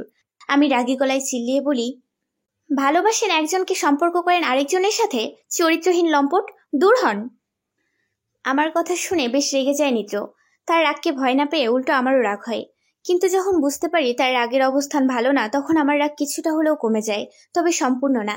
নিদ্র আমার হাত চেপে ধরে বেশ কড়া গলায় বলে, কি বললে বলো, আমি চরিত্রহীন লম্পট? এক ঝটকায় তার কাছ থেকে নিজের হাতটা রক্ষা করে বেশ রেগেই বলি, ভুল বললাম কোথায়? ঠিকই তো বলছি। একটু আগে হাঁটু গেড়ে বসে আমাকে ভালোবাসার আহ্বান করলেন, তার কিছুক্ষণ পরেই দেখি ফোনে বেবিকে ফোন দিয়েছে। বলি, একজনকে ভালোবাসে আরেকজনের সাথে নাটক করার কি দরকার? আপনার কোনো উদ্দেশ্য থাকলে আমাকে বলুন, আমি চেষ্টা করব সম্পাদন করার, তবু অভিনয় করবেন না। আমার কথা শুনে যে নিদ্র প্রচুর অবাক হয়েছে সেটা বুঝতে পারি তার হাঁ করে চেয়ে থাকা মুখটা দেখে। নিদ্র এবার বিছানা থেকে নেমে উঠে দাঁড়ায়, তারপর আমার দিকে তাকিয়ে সূক্ষ্ম গলায় বলে, তুমি এজন্য আমার প্রস্তাবে রাজি হচ্ছ না, নাকি অন্য বিষয়? তার প্রশ্নটাতে মনটা খানিকটা এলোমেলো হয়ে যায়, ভাবনা চলে আসে। আমি কি জন্য তার প্রস্তাবে রাজি হলাম না, কি কারণ? এবার আমি মনটা শক্ত করে বেশ শক্তভাবে বলি, দেখেন, আমার রাজি না হওয়ার পেছনে এটারও একটা কারণ আছে, তবে এটা বাদেও আরো কারণ আছে। আমি সেগুলো বলতে চাই না, এতে আপনি কিংবা আমি ছোট হয়ে যাব। নিদ্র বেশ সময় নিয়ে তাকায় আমার দিকে, তারপর হো হো করে হেসে ওঠে পাগলের মতো। এই মুহূর্তে হঠাৎ করে তার এই হাসির রহস্য বুঝতে পারি না আমি। বেশ অবাক হয়ে তাকিয়ে থাকি তার দিকে। মনের মধ্যে পাঁচ শব্দের একটা বাক্য ভেসে ওঠে, লোকটা পাগল হয়ে গেল নাকি? আমি অবাক হয়ে নিদ্রের দিকে তাকিয়ে বেশ উত্তেজিত গলায় জিজ্ঞাসা করি, আপনি পাগল হইলেন নাকি? এভাবে হাসতেছেন কেন? আমার কথা শুনে আমারই দিকে তাকায় নিদ্র, হাসির পরিমাণ কমিয়ে সেই হাসিটা মুখের মধ্যে বজায় রেখে বলে, পাগল তো তুমি। তার কথা শোনার সাথে সাথে আপনা আপনি আমার মুখ দিয়ে বের হয়ে যায়, আমি। নিদ্র এবার শান্ত স্বরে বলে ওঠে, তুমি পাগল না হলে কেউ খালাকে কারো প্রেমিকা ভাবে?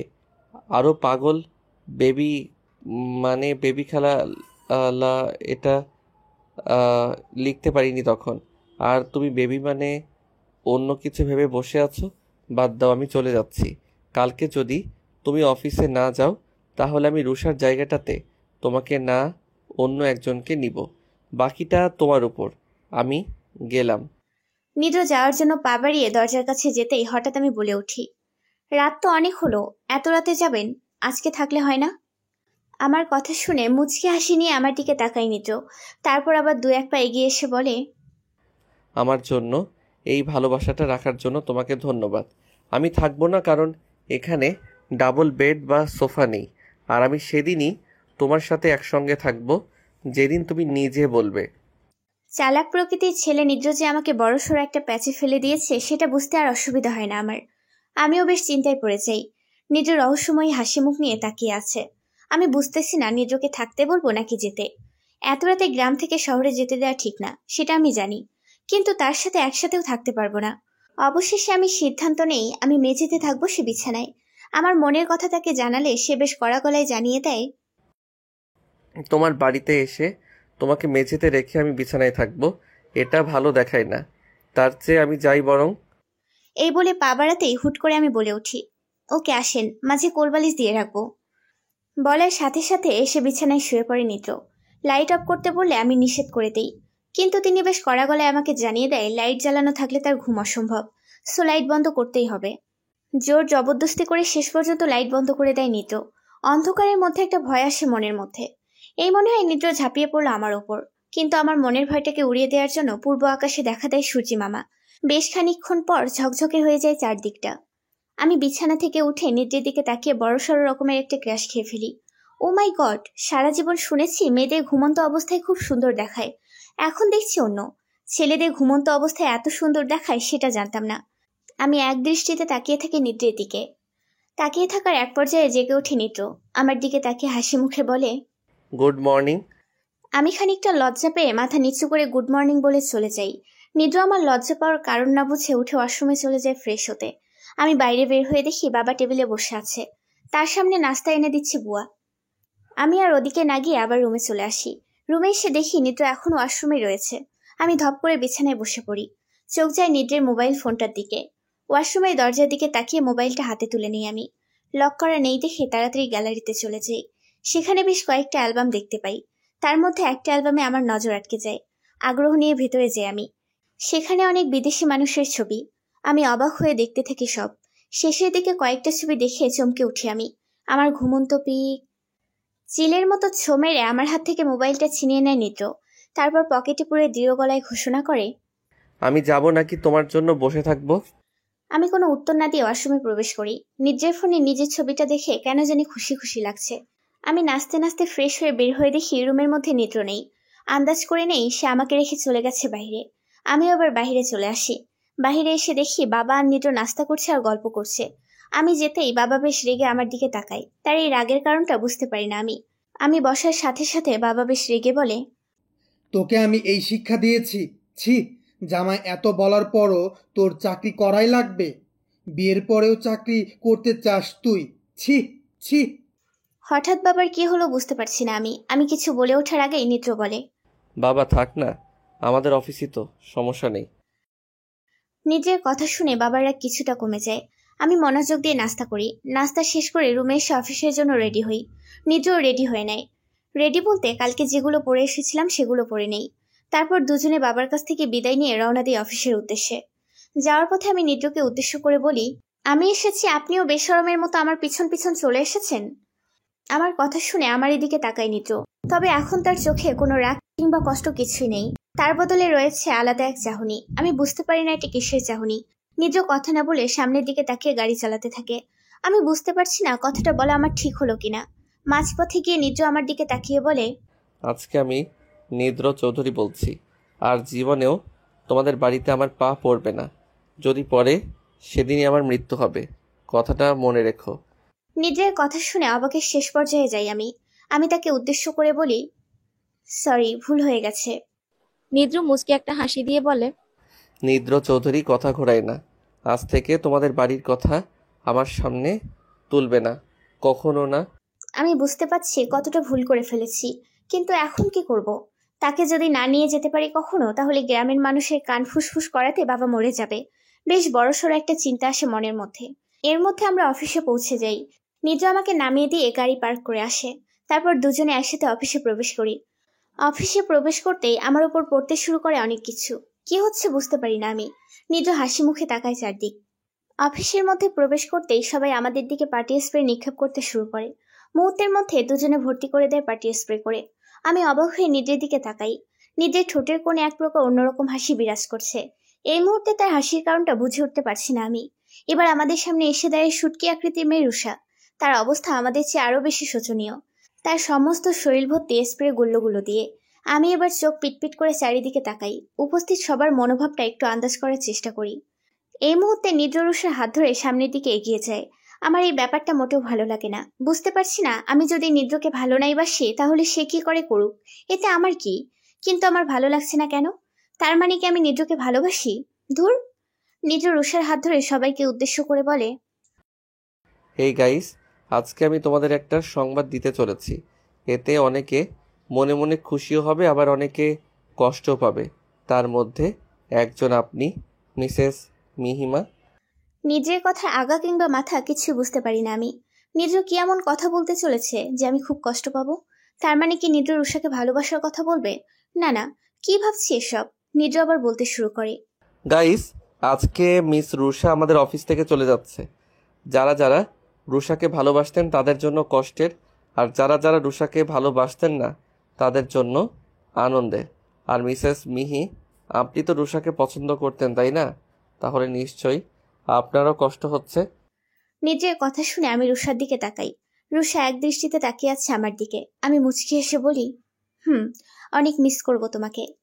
রুষা এবার আমার দিকে তাকিয়ে মুচকি হাসি দেয়। নিজে এবার দৃঢ় গলায় ঘোষণা করে, গাইস, আজকে অফিসে কোনো কাজ হবে না, আমরা কেক কাটবো, তারপর রুষাকে বিদায় জানিয়ে যে যার মতো চলে যাব।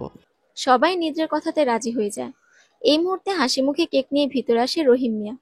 কেকটা রুষার সামনের টেবিলটাতে রেখে হলদে দাঁতগুলো বের করে বলে, ম্যাডাম, এইটা কাইটটা লন। রুষা তার দিকে তাকিয়ে একটা মুচকি হাসি দেয়।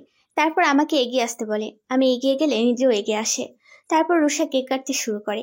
তার দুপাশে দাঁড়িয়ে আছি আমি ও নিদ্র। রুষা কেক কেটে প্রথমে নিদ্রকে খাইয়ে দেয়। নিদ্র তারপর তাকে খাইয়ে দেয়। তারপর রুষা আমাকে খাওয়ায়, আমি তাকে খাওয়াই দিই। তারপর এক এক করে বাকি সবাইকে কেক খাওয়ায় রুষা। এই মুহূর্তে অফিসে প্রবেশ করে নিদ্রের বাবা হালিম চৌধুরী। রহিম মিয়া দৌড়ে যায় তার কাছে। তার সামনে দাঁড়িয়ে তাকে সালাম করতে ধরলে তিনি রহিম মিয়াকে তুলে দাঁড় করিয়ে দেন। তারপর হাসি মুখে বলেন, কি খবর রহিম, কেমন আছো? খুশিতে বের হয়ে পড়ে রহিমিয়ার হলদেটে দাঁতগুলো। সে হালিম চৌধুরীকে উদ্দেশ্য করে বলে, আর ভালাই আছি। আন্নি কেমন আছেন? হালিম চৌধুরী হাসি মুখে বলে, ভালো। এবার তিনি এগিয়ে যান রুষার সামনে। রুষা তাকে সালাম দেয়। তিনি সালামের জবাব দিয়ে নিজের দিকে তাকিয়ে বলেন, যা করার তাড়াতাড়ি করো, আমার একটু অন্য জায়গায় যেতে হবে। নিদ্র এবার রহিম মিয়াকে জিনিসটা নিয়ে আসতে বলে।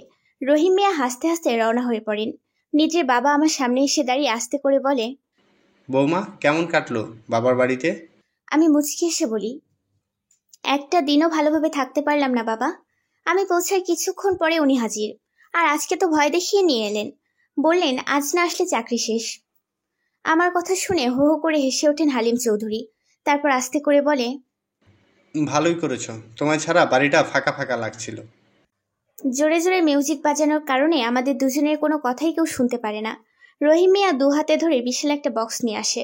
বক্সটা রঙিন পেপার দিয়ে মোড়ানো রয়েছে। নিজ এবার তার বাবাকে বলে গিফটটা রুষার হাতে তুলে দেওয়ার মাধ্যমে সবাই তাকে বিদায় জানাবে। ছেলের কথা মতো হালিম সাহেব গিফট তুলে দেয় রুষার হাতে। তারপর এক এক করে সবাই তাকে বিদায় জানায়। হালিম সাহেব ওই মুহূর্তে ওখান থেকে চলে যান। বাকি সব কাজ শেষ করে দুপুরের মধ্যে বাসার পথে রওনা হই আমি আর নিদ্র। দুজনে ঘেমে একাকার হয়ে আছি। মুখে চুলে জড়ি লেগে একাকার হয়ে আছে।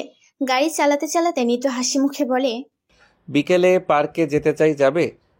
আমি নিদ্রের দিকে তাকিয়ে কড়া গলায় বলি, না। আমার না উত্তর শুনে যে নিদ্রের মধ্যে বিন্দুমাত্র প্রতিক্রিয়া হয়নি সেটা বেশ বুঝতে পারছি। নিদ্র হাসি মুখে গাড়ি চালাতে থাকে। এক পর্যায়ে রাস্তার পাশের একটা আইসক্রিমের দোকান চোখে পড়ে আমার। আমি নিদ্রকে গাড়ি থামাতে বলে গাড়ি থেকে নেমে পড়ি।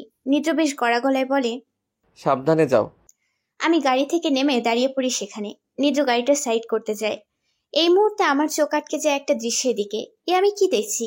সেই লোকটা, মানে পাগল লোকটা। ফ্ল্যাশব্যাক। মিহিমা, ড্রেসিনের ওপরের কয়েনটা নিয়ে গিয়ে দিয়ে আয় তো ফকিরটাকে। রান্নাঘর থেকে বেশ বড় গলায় বলে আমার আম্মু।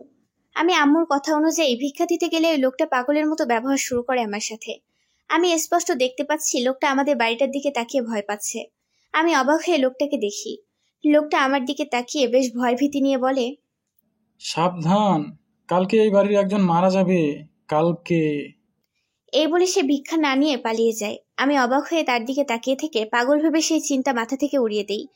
কিন্তু পরের দিনই আমার মা মারা যান। তখনই বুঝেছিলাম উনি পাগল নন। বর্তমান। নিদ্র গাড়ি সাইড করে এসে দাঁড়ায় আমার সামনে। আমি সেই লোকটার দিকে তাকিয়ে আছি। লোকটা এবার আমার দিকে তাকায়। আমি তাকে দাঁড়াতে বললে সে দৌড়ে পালায়। আমি সেই ব্যাপারটা নিয়ে না ভেবে আইসক্রিমওয়ালার দিকে রওনা হই। আমার পাশে যে নিদ্র আছে সেটা ভুলে যাই আমি রাস্তা পার হতে ধরলে নিদ্র পেছন থেকে খুব জোরে একটা চিল্লান দেয়। আমি ঘুরে তাকালে দেখতে পাই একটা ট্রাক এগিয়ে আসছে আমার দিকে। আমার শরীরের সব অঙ্গ প্রত্যঙ্গ থরথর করে কাঁপতে থাকে। এই মুহূর্তে তাকিয়ে দেখি নিদ্র দৌড়ে আসছে আমার দিকে। ট্রাকটা অনেক কাছে চলে এসেছে আমার। আমি অনেক নড়ার চেষ্টা করছি, কিন্তু মনে হচ্ছে কেউ আমাকে ধরে রেখেছে। আমি ভয় পেয়ে চোখটা বন্ধ করে নেই। অপেক্ষা করতে থাকি কখন ট্রাকটা পিষিয়ে দিয়ে যায় আমাকে। আমি চোখ বন্ধ করে অপেক্ষা করছি কখন ট্রাকটা এসে পিষিয়ে দেয় আমাকে। একসময় খুব কাছে ট্রাকের হর্ন শোনা যায়। আমার হার্টবিট মুহূর্তের মধ্যে বেড়ে যায় কয়েক গুণ। মনের মধ্যে চলে আসে মৃত্যুর চিন্তা। সেই চিন্তাকে ঠেলে দিতে কেউ আমাকে নিয়ে লাফ দেয়। সাথে সাথে চোখ খুলে দেখি নিদ্র আমাকে নিয়ে লাফ দিয়েছে। ওই মুহূর্তে পাশ দিয়ে চলে গেল ট্রাকটা। নিদ্র একাধারে বকতেই আছে আমাকে। আমি ফ্যালফ্যাল করে তার দিকে চেয়ে আছি। এক পর্যায়ে অনুভব করি পায়ের মধ্যে প্রচুর ব্যথা করছে। নিদ্র আমাকে তুলে দাঁড় করালে আমি হাঁটতে ব্যর্থ হই। বুঝতে পারি বেশ ভালোই আঘাত পেয়েছি। আমি চিন্তায় পড়ে যাই কি করবো এই ভেবে। নিদ্র আমার দিকে তাকিয়ে মুহূর্তের মধ্যে কোলে তুলে নেয় আমাকে। এই মুহূর্তে ওখানকার সব লোকের নজর চলে আসে আমার দিকে। অনেকে মোবাইল বের করে ফটো তুলতে শুরু করে। লজ্জায় মরে যেতে ইচ্ছে করছে আমার। নিদ্র আমাকে গাড়িতে বসিয়ে দিয়ে চলে যায়। আমি অবাক হয়ে দেখতে থাকি নিদ্র কোথায় যাচ্ছে। তো দেখি যে নিদ্র আইসক্রিমের দোকানটার সামনে গিয়ে দাঁড়িয়ে পড়ে। তারপর প্রায় 10 কিংবা 12টা হবে এরকম আইসক্রিম কিনে নেয়। বেশি দূর না হওয়ার কারণে দেখা যাচ্ছে সবকিছু। নিদ্র আসতে ধরলে তার সামনে এসে দাঁড়ায় একটা মেয়ে। আমি আরো আগ্রহ নিয়ে তাকাই নিদ্রের দিকে। মেয়েটা নিদ্রকে হেসে হেসে কি যেন বলছে। নিদ্রও তার জবাব হেসে হেসে দিচ্ছে। এই মুহূর্তে আমার প্রচুর রাগ হয়, কিন্তু আমি তো নিদ্রকে ভালোবাসি না। তাহলে রাগ হচ্ছে কেন বুঝতে পারছি না। নিদ্র এবার মেয়েটার পাশ কাটিয়ে চলে আসে গাড়ির কাছে। গাড়িতে উঠে আমার হাতে ধরিয়ে দেয় আইসক্রিমগুলো। আমি গুনে দেখি 10টা আইসক্রিম। আমি অবাক হয়ে নিদ্রের দিকে তাকিয়ে বলি, এতগুলো আইসক্রিম কেন?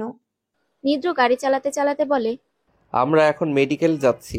আগে তোমার পা দেখাবো ডাক্তারকে, তারপর ওষুধ নিয়ে বাসা যাব। ততক্ষণ তুমি বসে বসে আইসক্রিম খাও। আমি নিদ্রের দিকে তাকিয়ে থেকে আইসক্রিমগুলোর দিকে তাকিয়ে বলি, আমার পায়ের ব্যথা আস্তে আস্তে বাড়তেছে, এখন প্রচুর ব্যথা করছে, মনে হয় ভেঙে গেছে। আমার কথাটা শুনে নিদ্র তার বাম হাতটা দিয়ে আমার মুখটা চেপে ধরে আর ডান হাত দিয়ে গাড়ি চালাতে থাকে। তারপর শান্ত গলায় বলে, এসব অলক্ষণে কথা যেন দ্বিতীয়বার না শুনি। আমি মাথা নেড়ে হ্যাঁ বলি। তারপর আইসক্রিম খাওয়ায় মনোযোগ দিই। আস্তে আস্তে পায়ের ব্যথা বেড়ে দ্বিগুণ হচ্ছে। এক পর্যায়ে আমরা এসে পৌঁছে একটা মেডিকেলের সামনে। নিদ্র আমাকে কোলে তুলে নেয়।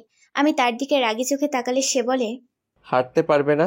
এটা ছাড়া উপায় নেই। আমি ভালো করে ভেবে দেখি তার কথা 16 আনা ঠিক, তাই রাগ না হয়ে চুপ করে থাকি। নিদ্র আমাকে নিয়ে প্রবেশ করে এক ডাক্তারের চেম্বারে। ডাক্তারের কথা মতো শুয়ে দেয় আমাকে বেডের ওপরে। ডাক্তার একটু চেক করে কিছু পরীক্ষা দেয় করার জন্য। তারপর সেই রিপোর্টগুলো এনে তাকে দেখাতে বলে। নিদ্র আমাকে নিয়ে সব পরীক্ষা করে এবং রিপোর্ট নিয়ে সে ডাক্তারকে দেখায়। ডাক্তার রিপোর্টগুলো দেখে বলে, ভাঙেনি, তবে হাড় ফেটে গেছে। এখন কি করতে হবে? ডাক্তার উঠে দাঁড়িয়ে বলে, আমি কাজগুলো করে দিচ্ছি, আপনি শুধু ঠিকমতো ওষুধ খাওয়াবেন আর যত্ন করবেন। খেয়াল রাখবেন যাতে কোনো মতে তার পায়ে চাপ না পড়ে। নিদ্র মাথা চেকে হ্যাঁ বোধক উত্তর দেয়। ডাক্তার এসে আমার পায়ের মধ্যে প্লাস্টার করে দেয়, তার উপর ব্যান্ডেজ করে দেয়। সবশেষে নিদ্র তার বিল পরিশোধ করে দিয়ে আমাকে নিয়ে বের হয়ে আসে। আসার সময় তাকে বেশ চিন্তিত দেখাচ্ছিল। আমি অতশত না ভেবে তাকে উদ্দেশ্য করে প্রশ্ন করি, আপনি কি কোনো কারণে চিন্তিত? নিদ্র আমাকে গাড়িতে বসিয়ে দিয়ে নিজে গাড়িতে উঠে বসতে বসতে বলে, তোমার শরীরের যে অবস্থা, গোসল না করে থাকা যাবে না। কিন্তু কিভাবে গোসল করবে? নিদ্র মনোযোগ দিয়ে গাড়ি চালাতে থাকে। আমি এক দৃষ্টিতে তার দিকে চেয়ে আছি। নিদ্র আমার দিকে তাকিয়ে বলে, আমি একটা বিষয় দ্রুত সম্পাদন করতে চাচ্ছি, তোমার কি মত? আমি ভ্রুকুচকে বলি, কোন বিষয়টা? নিদ্র হাসি মুখে বলে, আমাদের ডিভোর্সের। দেখো, ভালোবাসা ছাড়া সংসার করা খুব কঠিন। কখনো একতরফা ভালোবাসায় সংসার হয় না। প্রথমে তুমি আমাকে ভালোবেসেছিলে ঠিকই, কিন্তু কোনো কারণে আমি ভালোবাসতে পারিনি।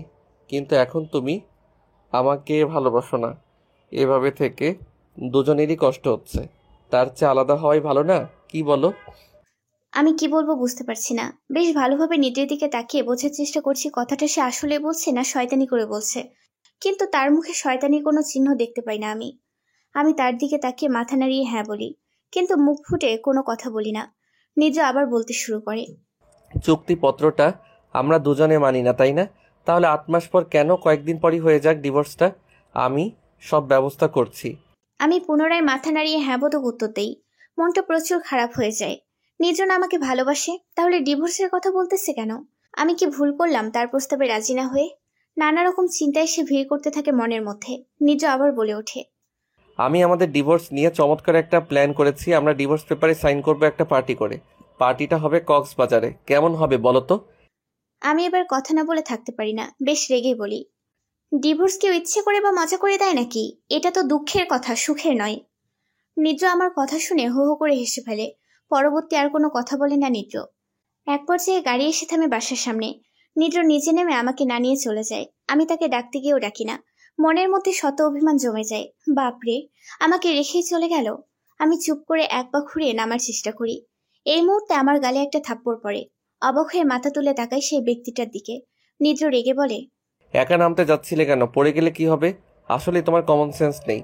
এই বলে আমাকে কোলে তুলে নেয়। বাসায় প্রবেশ করে নিচে কেউ না থাকায় কোনো প্রকার প্রশ্নের সম্মুখীন হতে হয় না আমাকে। নিজ আমাকে নিয়ে সোজা নিজের রুমে চলে যায়। এবার চিন্তা দেখা দেয় গোসল করা নিয়ে।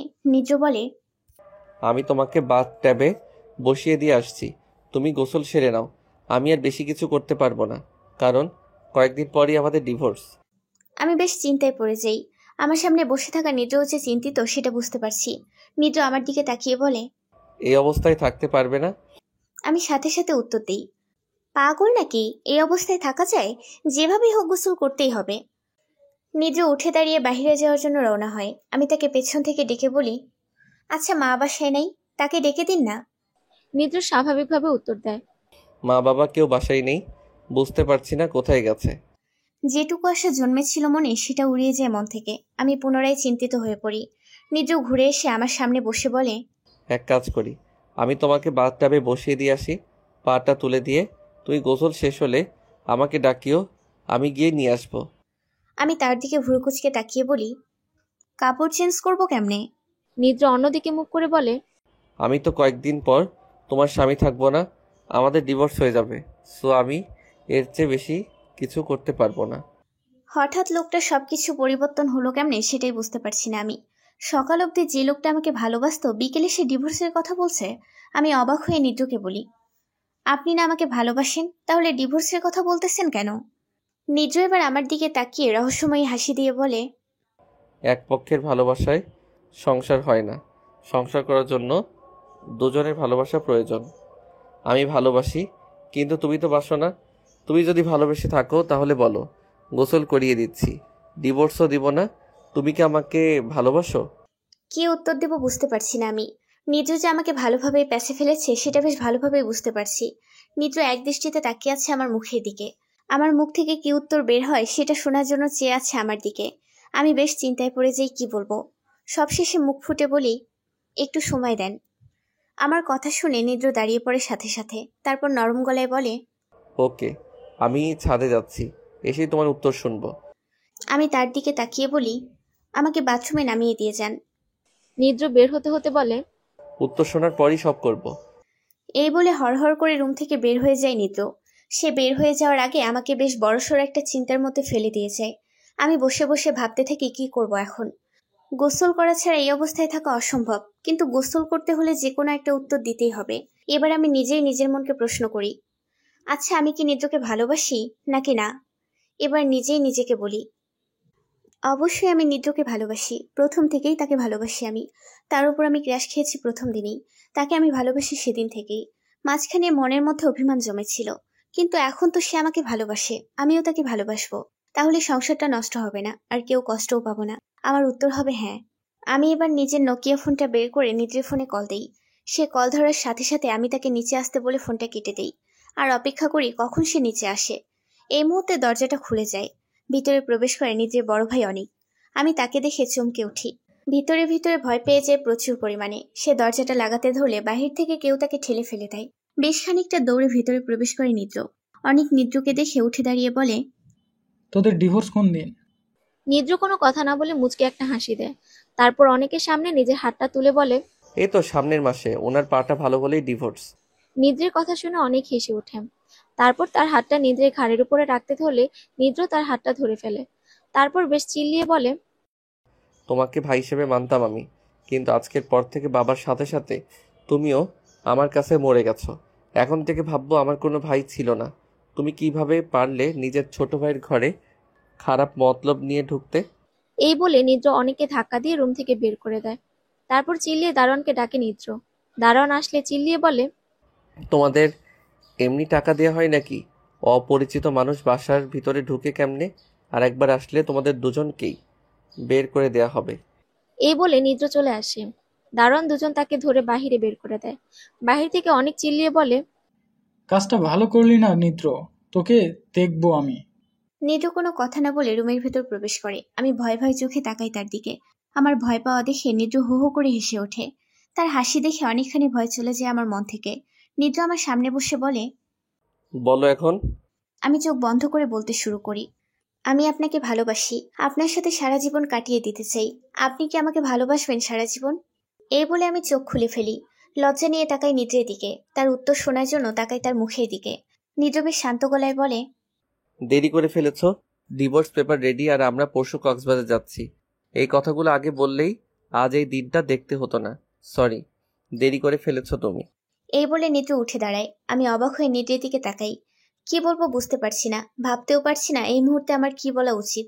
নিদ্র আমার দিকে তাকিয়ে বলে, পার্টিতে আমি আমার সব ফ্রেন্ডকে ইনভাইট করেছি, তুমি কি কাউকে ইনভাইট করবে? আমি এবার বেশ রেগে বলি, ফাজলামো করেন আমার সাথে? ডিভোর্স দিবেন তাও আবার পার্টি করে? শয়তানির চূড়ান্ত পর্যায়ে অতিক্রম করছেন আপনি। দেখতে পাবে।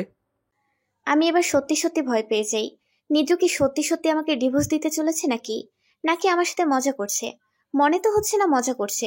আমি তার দিকে তাকিয়ে করুণ গলায় বলি, আমি গোসল করব কেমনে? নিদ্র রুম থেকে বের হতে হতে বলে, মা আর রহিমাকে পাঠিয়ে দিচ্ছি। আমি চিল্লিয়ে বলি, আপনি যে বললেন মা রহিমা খালা কেউ নেই? নিদ্র দরজা খুলে আমার দিকে তাকিয়ে বলে, মিথ্যা বলেছি আপনার উত্তরটা শোনার জন্য, কিন্তু দেরি করে ফেললেন। 1 মিনিট আগে উকিল কল দিয়ে বলল সব রেডি। বাদ দিন, 2 দিন পর ডিভোর্স, ওকে? এই বলে নিদ্র চলে যায়। আমি ফ্যাল করে তাকিয়ে থাকি তার যাওয়ার দিকে। আমার এখনো মনে হচ্ছে সে মজা করছে। ওয়েট, রুষাকে ফোন দিই। আমি নিজের প্ল্যানটা সম্পর্কে আগে থেকে জানার জন্য রুষাকে ফোন দিই। কয়েকবার রিং হওয়ার সাথে সাথে ফোনটা রিসিভ করে সে। আমার নাম্বারটা মনে হয় সেভ করা ছিল তার ফোনে, তাই আলাদা করে পরিচয় দেওয়ার প্রয়োজন পড়ে না। রুষার সাথে কথা বলতে শুরু করি বিভিন্ন বিষয় নিয়ে। কথায় কথায় তাকে জানাই আমাদের কক্সবাজার যাওয়ার কথাটা। রুষা আমাকে অবাক করে দিয়ে বলে নিদ্রেও তাকে কক্সবাজারের পার্টির কথা বলেছে, তবে সেটা কিসের পার্টি সেটা বলেনি। রুষার কাছ থেকে এর থেকে বেশি কিছু আর জানতে পারি না। অবশেষে তাকে বিদায় জানিয়ে ফোনটা কেটে দেই। হতাশ হয়ে বসে থাকি বিছানার মধ্যে। নিজের কথাটা কি সত্যি হবে নাকি? এই মুহূর্তে রুমে প্রবেশ করে মা আর রহিমা খালা। মা আমার সামনে এসে বসে পড়ে। আমার ব্যান্ডেজটার দিকে তাকিয়ে বলে, কেমন করে হলো এরকম? নিদ্র আমাকে কিচ্ছু বললো না? আমি মায়ের দিকে তাকিয়ে নরম গলায় বলি, পড়ে গেছিলাম মা, সমস্যা নেই, ডাক্তার দেখিয়েছি, ডাক্তার বলেছে কয়েকদিনের মধ্যে ঠিক হয়ে যাবে। মা সাথে সাথে বলে, তাই যেন। মা এবার আমার দিকে তাকিয়ে বলে, নিদ্র তো বলল আমরা নাকি কয়েকদিনের মধ্যে কক্সবাজারে যাচ্ছি সবাই মিলে, সেখানে একটা পার্টি হবে। আমি খানিকটা আগ্রহ নিয়ে বলি, কিসের পার্টি বলেছে মা? মা মাথা নাড়িয়ে বলে, না, শুধু বলেছে পার্টি হবে। এই বলে রহিমা খালাকে নিয়ে রুম থেকে বের হয়ে যায় মা। আমি হতাশ হয়ে তাদের যাওয়ার দিকে তাকিয়ে থাকি। কারো কাছ থেকে কোনো প্রকার তথ্য পাওয়া গেল না। এই মুহূর্তে দরজার কাছে দেখা যায় নিজের চাঁদ বরণ মুখখানা। আমি তার দিকে তাকিয়ে তাকে পর্যবেক্ষণ করতে শুরু করি। সে হাসি মুখে এসে আমার সামনে বসে। আমি তাকে কিছু বলতে যাব, তার আগে সে বলে ওঠে, কোনো প্রকার তথ্য কিংবা উপাত্ত জোগাড় করার দরকার নাই। পার্টিটা ডিভোর্সেরই, আর পরশুই আমরা রওনা হব যদি তোমার পা ভালো হয়। আমি এবার জোর দিয়ে বলি, এখন তো আমি আপনাকে ভালোবাসি, আপনিও আমাকে ভালোবাসেন, তাহলে আলাদা হতে চাচ্ছেন কেন? কেন দুজনের ভালোবাসাকে কবর দিতে চাচ্ছেন বলেন? আমার কথার উত্তর দেন। নিজ আমার সব কথা সহ্য সহকারে শ্রবণ করে এবং বুঝে, তারপর বেশ গম্ভীর গলায় বলে, দেখো, আমিও তোমাকে ভালোবাসি ঠিকই, কিন্তু তুই তোমার মত জানাতে দেরি করেছ। আমি ডিভোর্সের সব কিছু তৈরি করেছি, তাই সরি। আর সব ভালোবাসাই পূর্ণতা পায় না, কিছু কিছু ভালোবাসা অপূর্ণই থাকে। আমি নিজের দিকে তাকিয়ে ভালোভাবে বোঝার চেষ্টা করি সে মজা করছে কিনা, কিন্তু তার মুখে সেরকম কোনো চিহ্ন পাওয়া যায় না। নিজ আবার বলতে শুরু করে, দুজন দুজনকে ভালোবাসি ঠিকই, কিন্তু এখন আর একসঙ্গে থাকা সম্ভব নয়। আমি নিজের কথা শুনে অবাকের চূড়ান্ত পর্যায়ে অতিক্রম করে যাই। পাগল হয়ে গেল নাকি লোকটা? ভালোবাসে বলছে, আবার বলছে একসাথে থাকা সম্ভব নয়। আমি কি বলবো বুঝতে পারি না। নিজ উঠে গিয়ে বিছানায় শুয়ে পড়ে। আমার দিকে তাকিয়ে বলে, একটু ঘুমিয়ে নাও, আরাম পাবে। এই বলে সে শুয়ে পড়ে। আমি এখনো অবাক দৃষ্টিতে তার দিকে তাকিয়ে আছি। চোখের কোণে পানি চলে এসেছে। আমি বুঝতে পারছি না আমি কেন কাঁদছি। এখনো বিশ্বাস হচ্ছে না নিদ্র সত্যি সত্যি আমাকে ডিভোর্স দিতে চলেছে। সবকিছু স্বপ্নের মতো লাগছে। বারবার চোখের সামনে ভেসে উঠছে নিজেই সে প্রপোজের দৃশ্যটা। আমি আস্তে করে বালিশে মাথা দিয়ে শুয়ে পড়ি। নিদ্র কি করতে চলেছে এসব ভাবতে ভাবতে এক পর্যায়ে ঘুমিয়ে পড়ি আমি। নিজের গা ঝাঁকুনিতে ঘুম ছুটে যায় চোখ থেকে। আমি চোখ খুলে দেখি নিদ্র একটা ভাতের প্লেট নিয়ে আমার সামনে বসে আছে। আমি আস্তে করে উঠে বসি। নিজ আমার মুখের সামনে ভাতের লোকমা ধরে বলে, খেয়ে নাও, ওষুধ খেতে হবে। আমি নিজে এগিয়ে দেওয়া লোকমাটা মুখে না নিয়ে অন্যদিকে মুখ করে বলি, কয়েকদিন পরেই তো দুজন আলাদা হয়ে যাব, তাহলে আমাকে এত মায়ায় জড়াচ্ছেন কেন? কেন নিজের প্রতি এত আকৃষ্ট করাচ্ছেন? আমার কথা শুনে হো হো করে হেসে ওঠে নিদ্র। আমি অবাক হয়ে তার হাসির কারণ বোঝার চেষ্টা করি। নিদ্র তার লোকমাটা আমার দিক থেকে সরিয়ে প্লেটে রাখে, তারপর নতুন করে ভাত তুলে আমার মুখের সামনে ধরে। আমি অন্যদিকে মুখ করলে নিদ্র বলে ওঠে, দেখো, তুমি যদি আরেকটু আগে বলতে তাহলে এরকম হতো না। আমি নিদ্র চৌধুরী, একবার যেটা বলি সেটাই করি। আমি আমার মুখ দিয়ে উকিলকে বলছি, এখন যদি কথা ঘুরিয়ে নেই তাহলে আমার মান সম্মান শেষ হয়ে যাবে। আমি তার দিকে করুণ চোখে তাকিয়ে বলি, মান সম্মানটাই কি একটা সম্পর্কের চেয়ে বড়? আপনার এই কথাটার জন্য দুজনের ভালোবাসা কবর দিতে হচ্ছে। নিদ্র এবার জোর করে লোকমাটা আমার মুখে পুড়িয়ে দেয়, তারপর কড়া গলায় বলে, এসব কথা বাদ দাও, আগে ভাতটা খেয়ে নাও। আমি কিছুক্ষণ অবাক হয়ে তার দিকে তাকিয়ে থেকে খেতে শুরু করি। নিদ্র সমান তালে আমাকে ভাত খাওয়াতে থাকে। ভাত খাওয়া শেষ হলে সে পানির গ্লাস আমার দিকে এগিয়ে দেয়। আমি পানি খেয়ে শেষ করলে সে ঔষধ ধরিয়ে দেয় আমার হাতে। আমি ঔষধ খেয়ে পুনরায় শুয়ে পড়ি। নিদ্র এটো প্লেটটা রাখার জন্য বাইরে বের হয়ে যায়। আমি সমান তালে তার যাওয়ার পথের দিকে চেয়ে থাকি। নিদ্র বের হয়ে যায় রুম থেকে, কিন্তু আমি সেদিক থেকে চোখ সরাতে পারি না। নিদ্র প্লেট রেখে ফিরে আসলেও আমার দৃষ্টি সেদিক থেকে সরে না। নিদ্র এসে আমার সামনে বসে পড়ে। আমি এবার চোখ তুলে তাকাই তার দিকে। নিদ্র আমার দিকে তাকায়। আমাদের দুজনের মধ্যে চোখাচোখি হয়ে যায়। দুজনের চোখের মধ্যে এক অন্যরকম চাহনি। আমি করুণ গলায় নিদ্রের দিকে তাকিয়ে থেকে বলি, প্লিজ আমাকে ডিভোর্স না দিলে হয় না? আমার চাহনি দেখে নিদ্র খানিকটা ইমোশনাল হয়ে পড়ে। সে আমার হাত দুটো ধরে বলে, হ্যাঁ, কিন্তু তুমি আগে বললে হতো। তার উত্তর শুনে আমার খুব রাগ হয়, সাথে অভিমানও। যাক হোক ডিভোর্স, আর বলবো না আমি মুখ ঘুরিয়ে শুয়ে পড়ি। নিদ্র হাসতে হাসতে আমার উপর শুয়ে পড়ে। তার হাসির কারণটা বুঝতে পারি না। সে হাসতে হাসতে বলে, তুমি ভাবছো আমি তোমাকে মিথ্যা বলছি? আমি তোমাকে মিথ্যা বলি? নিদ্রের কথা শুনে আমি তাকে সরিয়ে দিয়ে শুয়ে পড়ি। নিদ্র আর কোনো কথা না বাড়িয়ে শুয়ে পড়ে। কিছুক্ষণ আগে বিরাট একটা ঘুম হওয়ার কারণে সহজে ঘুম চোখে ধরা দিচ্ছে না। আমার প্রবলেম এটা। এই প্রবলেমটা কি নিদ্রেরও হচ্ছে, নাকি সে ঘুমিয়ে পড়েছে? এই ভাবনা আমার মাথায় বেশ ভালোভাবেই চেপে বসে। শেষ পর্যন্ত আমি উঠে বসি নিদ্র ঘুমিয়েছে কিনা জেগে আছে দেখার জন্য। আমি টের চোখে তাকাই নিদ্রের দিকে। সাথে সাথে নিদ্র উঠে বসে পড়ে। তার এভাবে বসে পড়ায় আমি বেশ চমকে উঠি। আমাকে এভাবে চমকে উঠতে দেখে নিদ্র হেসে ফেলে। মনের ভয় দূর করার জন্য আমি বুকের মধ্যে আলতো করে থুথু দেই। আমার কাণ্ড দেখে নিদ্র হো হো করে হেসে ওঠে। সে হাসতে হাসতে বলে, তোমারও কি ঘুম আসছে না আমার মতো? আমি মাথা নাড়িয়ে হ্যাঁ বলি শুধু। নিদ্র এবার আমার দিকে ঝুঁকে নিজের গালে হাত রেখে বেশ চিন্তিত ভাব নিয়ে বলে, এখন কি করা যায় বলো তো? আমি মাথা নাড়াই শুধু। এর একটা উত্তর যে আমি কিছুই জানি না। নিদ্র আমার মাথা নাড়ানো দেখে বলে, চলো ছাদে যাই। কি বলো? আমি কি বলবো বুঝতে পারছি না। আমার ভাবনাটা ধরে ফেলে নিদ্র। সে তার হাত নাড়িয়ে বলে, চিন্তা করার কারণ নেই, আমি কোলে করে নিয়ে যাব। তার কথায় খুশি হতে পারি না, তবে বেজারও না। নিদ্র উঠে দাঁড়িয়ে আমাকে কোলে তুলে নেয়। হঠাৎ সবকিছু হয়ে যাওয়ায় বেশ অপ্রস্তুত ছিলাম আমি। সেই ঝোঁক সামলাতে বেশ সময় লাগে আমার। ততক্ষণে আমাকে নিয়ে ছাদে চলে আসে নিদ্র। সে আলতো করে আমাকে দোলনায় বসিয়ে দেয়। তারপর ধপ করে নিজে বসে পড়ে। জ্যোৎস্নারাত থাকার কারণে চারিদিকে সবকিছু উজ্জ্বলই দেখাচ্ছিল। নিদ্র একদৃষ্টিতে তাকিয়ে আছে তার সামনের আকাশটার দিকে। আমার দৃষ্টি কিন্তু আকাশের দিকে নয়, আকাশের চারটার আলো যেখানে পড়ছে সেদিকে। মানে আমার দৃষ্টি নিদ্র সাহেবের মুখটার দিকে। নিদ্র এবার আমার দিকে ঘুরে বসে। হঠাৎ এভাবে ঘুরে বসায় আমি খানিকটা চমকে উঠি। তারপর নিজেকে ঠিক করে নেই মুহূর্তের মধ্যে। নিদ্র আমার দিকে তাকিয়ে বলে, মিহি, আজকে রাতটা অনেক সুন্দর, তাই না? আমি শুধু মাথা নাড়িয়ে হ্যাঁ বলি, কিন্তু মুখে কোনো কথা বলি না। আসলে এখন নিদ্রের সাথে কথা বলতে ইচ্ছে করে না আমার। সবসময় ডিভোর্সের কথাটা মাথায় আসে। নিদ্র আবার বলতে শুরু করে, 2 দিন পর ঠিক এরকম একটা রাতে আমরা দুজন দুজনের থেকে আলাদা হব। চিরজীবনের জন্য আলাদা হয়ে যাব। কেমন লাগবে তোমার? আমাকে মিস করবে না? নিজে এমন প্রশ্নের জন্য মোটেও প্রস্তুত ছিলাম না আমি। তার প্রশ্ন শুনে আমি থতমত খেয়ে যাই। তারপর নিজেকে সামলে নিয়ে আমতা আমতা করে বলি, করব মিস, অবশ্যই করব। নিদ্র সন্দেহ চোখে আমার দিকে তাকায়। তারপর ভ্রুকুচকে বলে, তুই থতলাচ্ছ কেন? আমি আমতা আমতা করে আবার বলি, কই না তো, তোমার শুনতে ভুল হচ্ছে। নিদ্র এবার ঝুঁকে আমার বেশ কাছে চলে আসে। আমি খানিকটা ভয় পেয়ে যাই হঠাৎ এরকম করে কাছে আসার কারণে। নিদ্র ভুরু নাচিয়ে জিজ্ঞাসা করে, তুমি আমাকে তুমি করে বলছো কখন থেকে? দেখো এখন এসব বলে লাভ নেই। তার চেয়ে তুমি আমাকে ভাইয়া বলে ডেকো। নিদ্রের কথা শুনে আমি সাথে সাথে চিল্লিয়ে বলি, ভাইয়া? নিদ্র তার ডান হাত দিয়ে আমার মুখটা চেপে ধরে বলে, ভাইয়া। কয়েকদিন পরই আমরা আলাদা হয়ে যাব।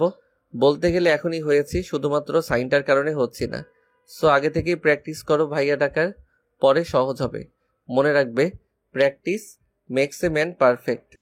আমি এবার এক ঝাটকায় হাতটা সরিয়ে দেই। তারপর বেশ রেগেই বলি, ফাজলামি শুরু করছেন? নিজের বরকে কেউ ভাইয়া ডাকে? পাগল হয়ে গেছেন আপনি। অন্য কেউ এই কাজ করতে পারলেও আমি পারবো না। এই বলে আমি উঠে দাঁড়াতে যাই। আমার যে একটা পা অকেজো সেটা ভুলেই গেছিলাম সেই সময়ে। ফলস্বরূপ ধপাস করে পড়তে গিয়ে বেঁচে যাই। নিদ্র নামক ব্যক্তিটা তার শক্ত হাত দিয়ে আমাকে চেপে ধরেন। তারপর নিমিষে কোলে তুলে নেন আমাকে। আমি তার দিকে তাকিয়ে বেশ লজ্জা পাই।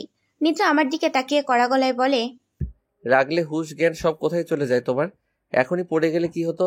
ও মাই গড, কত বড় বড় নখ! এখনই কেটে দিচ্ছি, চলো। আমি এবার তাকে থামিয়ে দিয়ে বলি, কিন্তু রাতে তো নখ কাটা যায় না। আমার দাদুমা বলতো রাতে নখ কাটলে গরিব হয়। নিদ্র আমার দিকে কপাল কুঁচকে তাকায়। তারপর হাঁটতে হাঁটতে বলে, এসব কথা বাদ দাও তো, এখনকার চিন্তা করো। এই নখগুলো না কাটলে যদি কাউকে লাগে, তার কত বড় ক্ষত হবে বুঝতে পারছো? আমি শুধু মাথা নাড়িয়ে হ্যাঁ বলি। নিদ্র আমাকে কোলে নিয়ে রুমে পৌঁছায়। তারপর আস্তে করে আমাকে বিছানার উপর বসিয়ে দিয়ে নিচে বাহিরে যায়। আমি এক দৃষ্টিতে সেই দিকেই তাকিয়ে থাকি। ছেলেটার মনে কি চলছে আল্লাহই জানে। কাল বাদে পরশু আলাদা হব জেনেও কিরকম ব্যবহার করছে।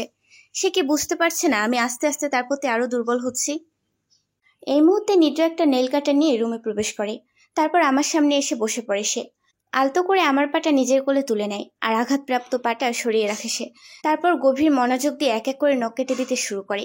নিদ্র নখ কাটছে আর আস্তে আস্তে করে গান গাইছে। আমি টেরা চোখে তার দিকে তাকাই। এমন সময় বেজে ওঠে নিদ্রের ফোনটা।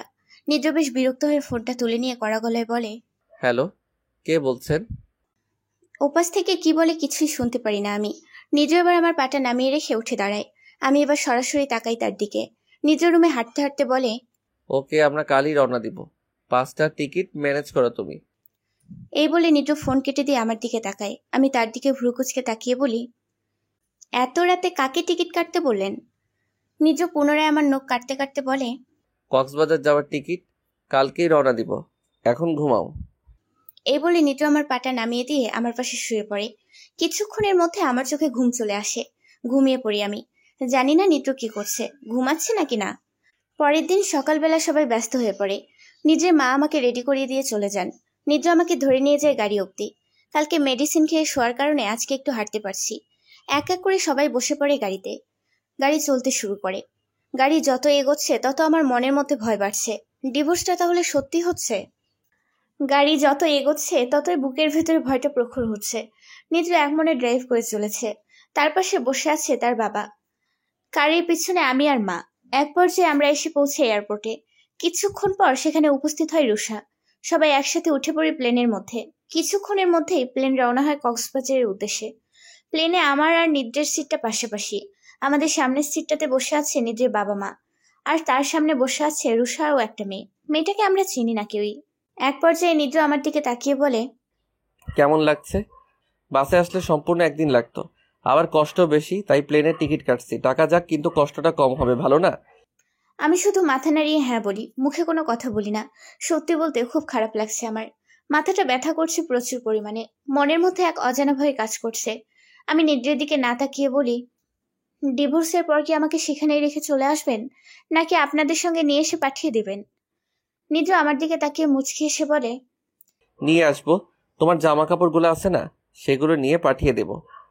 আমি নিদ্রের মুচকি হাসিটা দেখার জন্য তার দিকে ঘুরে বসতে চেষ্টা করি, কিন্তু সিট বেল্টটা বাধা হয়ে দাঁড়ায়। নিদ্র আমার অবস্থা দেখে বলে, পার্টিটা বেশ বড়ই হবে বুঝলে। নিদ্র চৌধুরী ডিভোর্স পার্টি বলে কথা, একটু আলস্যজ্জা না হলে চলে বলো? আমি মাথা ঘুরিয়ে চুপ করে তার দিকে তাকিয়ে থাকি। নিদ্র আমার তাকানো দেখে শুধু একটা হাসি দেয়।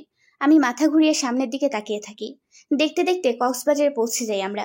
সবার সামনে সিট থাকায় সবার আগে প্লেন থেকে নামে রুষা, তারপর নিদ্রের বাবা মা, তারপর নিদ্র আমাকে ধরে আস্তে করে নামায় প্লেন থেকে। নিদ্রের বাবা একটা গাড়ি ডাকে। আমরা সবাই গাড়িতে উঠে বসি। গাড়ি এসে নামিয়ে দেয় একেবারে হোটেলের সামনে। আগে থেকে হোটেল বুক করে রাখার কারণে কোনো প্রকার সমস্যা হয় না নতুন করে। একজন লোক আমাদের রুম দেখিয়ে দেয়। সবচেয়ে বেশি অবাক হই আমার আর নিদ্রের রুম আলাদা দেখে। নিদ্র আমাকে আমার রুমে রেখে নিজের রুমে চলে যায়। রুষা চলে যায় নিজের রুমে। রুষার সাথে কথা বলে জানতে পারি তার বর আসবে কালকে। নিদ্র তার রুম থেকে কাপড় চেঞ্জ করে আমার রুমে চলে আসে। আমি বিছানায় শুয়ে ভাবছি, সত্যি তাহলে ডিভোর্সটা হচ্ছে। নিদ্র এসে আমার সামনে বসে পড়ে। একই সাথে ভিতরে প্রবেশ করে নিদ্রের বাবা মা। সবার শেষে নিদ্রের বাবা ভিতরে প্রবেশ করে দরজাটা লাগিয়ে দেয়। তারপরে তারা দুজন এক এক করে বসে পড়ে সোফায়। আমি শোয়া থেকে উঠে বসে পড়ি। নিদ্র পা তুলে বিছানার উপরে বসে পড়ে। নিদ্রের বাবার নজর মেঝের দিকে, কিন্তু তার মায়ের নজর নিজের ছেলের দিকে। নিদ্র এবার তার বাবা মাকে উদ্দেশ্য করে বলে, বলো কি বলবে? সাথে সাথে নিদ্রের বাবা বলে ওঠে, মিহিমা, আমাদের সত্যি খুব খারাপ লাগছে। নিদ্র আমাদের বলেছে পার্টিটা কিসের। দেখো মা, তোমাদের সংসার তোমরা করতে না চাইলে আমরা কি করব বলো? নিদ্র তোমার সাথে থাকতে চায় না, তাই ডিভোর্স দিচ্ছে। আমরা দুঃখিত তোমার জীবনটা নষ্ট করার জন্য। একই কথা বলে নিদ্রের মা। তিনি আমার গলায় একটা সোনার হার পরিয়ে দেন। তারপর আমার কপালে চুমু খেয়ে বলেন, তোকে নিজের মেয়ে মনে করতাম, কিন্তু আমি তাকে আর কিছু বলার সুযোগ না দিয়ে বলি, থাক মা, আমিও তোমাকে নিজের মা মনে করতাম। মায়ের অভাবটা তোমাকে দিয়ে মেটাতে চেয়েছিলাম, কিন্তু সেটা আমার কপালে নেই। নিদ্রের মা আর বাবা দুজনে রুম থেকে বের হয়ে যায়। নিদ্রও বের হয়ে যায় রুম থেকে। বের হওয়ার আগে বলে যায়, আমি ওদিকটা দেখছি। আমি যতই নিদ্রকে দেখছি ততই অবাক হচ্ছি। ডিভোর্সের সময় এতটা খুশি সে। নিদ্রের বাবা মায়ের উপর প্রচন্ড রাগ হচ্ছে। আমার জীবনটা নষ্ট করে এখন সরি বলছে। আমি বিছানায় শুয়ে নীরবে চোখের পানি ফেলতে থাকি। মনের মধ্যে অনেক কষ্ট ভিড় জমিয়েছে। বুকটা চিনচিন ব্যথা করছে। আমি মাথা তুলে পায়ের ব্যান্ডেজটার দিকে তাকাই। তারপর শোয়া থেকে আস্তে করে উঠে দাঁড়ানোর চেষ্টা করি। প্রথম চেষ্টায় আস্তে করে দাঁড়াতে পারি। অনেক কষ্টে এক পা খুঁড়িয়ে বেলকনিতে যাই। বেলকনিতে রাখা চেয়ারটায় বসে পড়ি ধপ করে। এতক্ষণ আরাম করে বসে থাকা বুলবুলিটা উড়ে যায় বেলকনির কাছ থেকে। যাবার সময় কিচিরমিচির করে আমাকে অভিশাপ দিয়ে যায় তার আরাম নষ্ট করার কারণে। আমি এক পানে তাকিয়ে থেকে খোলা আকাশটার দিকে।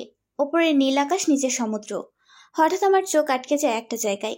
নিদ্র কিছু লোককে দিয়ে কাজ করাচ্ছে। আমি সেদিকে কিছুক্ষণ তাকিয়ে থেকে পুনরায় তাকে আকাশের দিকে। নিজের অজান্তেই চোখের কোণে পানি চলে আসে। হঠাৎ রুমে কারো উপস্থিতি টের পাই। ঝট করে মাথা ঘুরিয়ে সেদিকে তাকাই। রুমের ভেতরে প্রবেশকারী ব্যক্তিটিকে দেখে ভয়ে কলিজা শুকিয়ে যায় আমার। অনিক। অনিক দরজাটা বন্ধ করে দেয়। আমি চোখের পলকে উঠে দাঁড়াই চেয়ার থেকে। হঠাৎ উঠে দাঁড়ানোর কারণে প্রচন্ড ব্যথা পাই পায়ের মধ্যে। নিজেকে সামলাতে না পেরে মেঝেতে পড়ে যাই। চোখের পলকের মধ্যে আমার সামনে এসে দাঁড়ায় অনিক। আমি উঠে দাঁড়ানোর আগে আমার নাকে একটা রুমাল চেপে ধরে অনিক। মুহূর্তের মধ্যে জ্ঞান হারিয়ে ফেলি আমি। তারপর আমার সাথে কি হয়েছে মনে নেই। যখন জ্ঞান ফেরে নিজেকে বিছানার উপর আবিষ্কার করি আমি। নিজের কাপড় চোপড় সবকিছু ঠিকঠাকই রয়েছে। তাহলে অনিক আমার সাথে কি করলো? দরজার দিকে তাকিয়ে দেখি দরজা খোলা রয়েছে। আমি বিছানায় শুয়ে থাকি সেই অবস্থায়। কোন সময় রুমে প্রবেশ করে নিদ্র আর রুষা। নিদ্র ভ্রু কুচকে তাকায় আমার দিকে। তার তাকানো দেখে ভয় পেয়ে যাই আমি। আমার ভয় পাওয়া দেখে নিদ্র হো হো করে হেসে ওঠে। তারপর রুষাকে উদ্দেশ্য করে বলে, রেডি করো তুমি। রুষা এসে আমাকে রেডি করতে শুরু করে। আমি রুষার দিকে তাকিয়ে বলি, আচ্ছা পার্টিটা তো কালকে হওয়ার কথা ছিল। রুষা মাথা নাড়িয়ে না বলে। আমি চুপ হয়ে বসে থাকি। রুষা আমাকে সাজাতে থাকে। আমার মনের মধ্যে একটাই চিন্তা, অনেক আমাকে অজ্ঞান করে কি করলো। রুষা আমাকে রেডি করে নিদ্রকে ফোন দেয়। নিদ্র এসে আমাকে বের করে নিয়ে যায় রুম থেকে। আমরা পৌঁছে যাই সেই স্টেজে। ও মাই গড, অনেক লোক এখানে।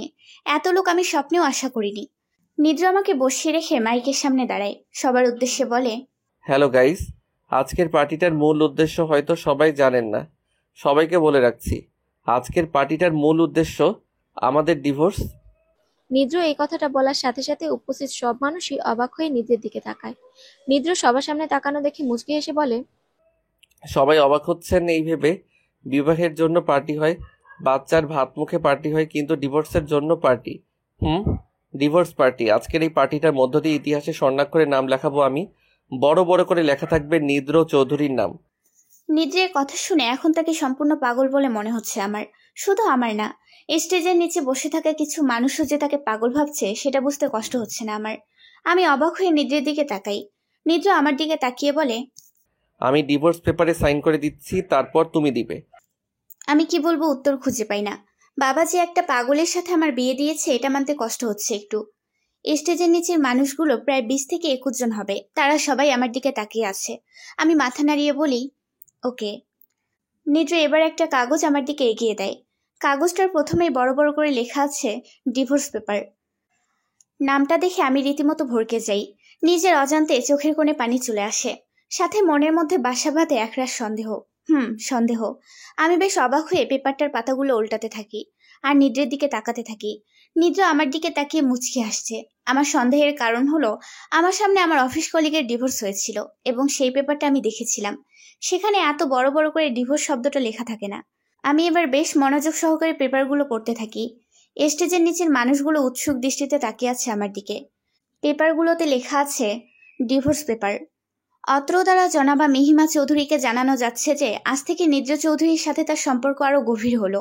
নিদ্র চৌধুরী সকল রকম বাহানা আবদার রাখতে বাধ্য হইবে মিহিমা চৌধুরী, ইত্যাদি ইত্যাদি আরো অনেক কিছু লেখা ছিল। শেষ পৃষ্ঠা সবার নিচে লেখা ছিল দুজনের স্বাক্ষর। সেখানে নিদ্রের সাইন দেয়া আছে। আমি মাথা তুলে নিদ্রের দিকে তাকাই, তারপর এক এক করে তার বাবা মায়ের দিকে। সবার মুখে চওড়া হাসি বিরাজ করছে। আমার চোখে আনন্দের অশ্রু বইতে শুরু করে। আমি সাথে সাথে সাইন করে দেই পেপারটাতে। স্টেজের নিচে সবাই ভাবে আমাদের ডিভোর্স হয়ে গেল। নিদ্র মাইকের সামনে দাঁড়িয়ে বলে, গাইস, আপনারা ভাবছেন আমাদের ডিভোর্স হয়ে গেল কিনা? তাদের সন্দেহ দূর করার জন্য আমি এখন সবার সামনে মিহিকে প্রপোজ করব। নিজের কথা শুনে আমার মরে যেতে ইচ্ছে করছে। এতটা বেলজ্জ মানুষ কেমনে হয়? নিজ ভারিককে চাল নিয়ে আমার দিকে এগিয়ে এসে হাঁটু গেড়ে বসে পড়ে। আমার দিকে একটা ডায়মন্ডের রিং এগিয়ে ধরে বলে, সারা জীবন আমার স্ত্রী হয়ে থাকতে রাজি আছো তুমি? আমার চোখ দিয়ে অঝোর ধারায় পানি পড়তে শুরু করে। মুহূর্ত দেরি না করে জড়িয়ে ধরি নিদ্রকে। নিজ আমাকে জড়িয়ে ধরে কানে কানে বলে, পাগলি বউ আমার, কান্না করো কেন? আমি কোনো কথা না বলে তাকে জড়িয়ে ধরে চোখের পানি ফেলতেই থাকি।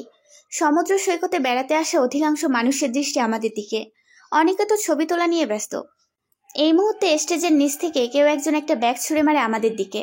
ব্যাগ থেকে কিছু ছবি বেরিয়ে আসে। নিজ আমাকে ছাড়িয়ে দিয়ে কৌতূহল নিয়ে ব্যাগটা তুলে নেয়। তারপর ছবিগুলো বের করে দেখতে থাকে এক এক করে। আমি লক্ষ্য করছি নিদ্র যত ছবিগুলো দেখছে ততই তার চোখ লাল টকটকে রং ধারণ করছে। তার এই অবস্থা দেখে বেশ ভয় পেয়ে যাই আমি। কি আছে ছবিগুলোতে দেখার জন্য আমার মনে আগ্রহ জন্মায়। ছবিগুলো দেখা শেষ করে চোখ লাল করে আমার দিকে তাকায় নিদ্র। তার কাছ থেকে ছবিগুলো নিজের দখলে করে নেই আমি। তারপর এক এক করে ছবিগুলো দেখতে শুরু করি। ও মাই গড, এগুলো কি? আমি নিজের চোখে বিশ্বাস করতে পারছি না। কখন এসব হলো? কিভাবে হলো? ছবিগুলোতে দেখা যাচ্ছে অনেক আমার উপরে শুয়ে আছে। পরের ছবিটাতে আমি অনেকের গালে চুমু খাচ্ছি। আমি এসব বুঝতে পারছি না এসব কিভাবে হলো। ছবিগুলো দেখে আমার মাথা ঘুরতে শুরু করে, আর দাঁড়িয়ে থাকতে পারি না আমি। ঢলে পড়ে যাই পেছনে থাকা চেয়ারটার মধ্যে। জ্ঞান ফিরলে নিজেকে আবিষ্কার করে নিজের রুমে চোখ পিটপিট করে চারিদিকে তাকিয়ে দেখি আমাকে ঘিরে দাঁড়িয়ে আছে নিদ্র, তার বাবা মা সবাই। সবার চোখের মধ্যে রাগ স্পষ্ট। আমি অসহায় দৃষ্টিতে তাকাই সবার দিকে। আমার তাকানো দেখে রুম থেকে বের হয়ে যায় নিদ্রের বাবা মা। নিদ্র ধপ করে বসে পড়ে সোফায়। সে আমার দিকে তাকাচ্ছে না একবারের জন্য। আমি খানিকটা ভয় নিয়ে নিদ্রকে উদ্দেশ্য করে বলি, একটা কথা বলবো, শুনবেন? আমার এই কথাটা নিদ্রের পুষে রাখা রাগগুলো বের করে আনে। নিদ্র বেশ রেগের সাথে চিল্লিয়ে বলে, কি বলবে তুমি? কি বলবে? ছি, আমি ভাবতে পারছি না এসব। তোমরা দুজন যদি এরকমই, তাহলে আমাকে মাঝে টানলে কেন? কেন?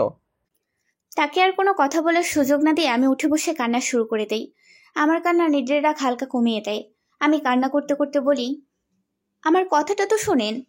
নিদ্র ভ্রুকুচকে তাকিয়ে বলে, কি বলো? আমি এবার নিদ্রকে সব বলে দেই। অনেকে সে কিভাবে আমাকে অজ্ঞান করেছিল। যখন জ্ঞান ফেরে তখন নিজেকে কেমন অবস্থায় আবিষ্কার করি সব। আমার কথা শুনে নিদ্রের মধ্যে এক অন্যরকম প্রতিক্রিয়া দেখতে পাই। নিজের ভাইকে বিশ্বাস করবে নাকি বউকে? তার চেয়ে বড় কথা, অনেক কক্সবাজারে আসলো কেমনে? কিন্তু ছবিগুলোও তো এই রুমের মধ্যেই তোলা। নিদ্র বেশ চিন্তায় পড়ে যায়। কি করবে ভাবতে শুরু করে মনোযোগ সহকারে।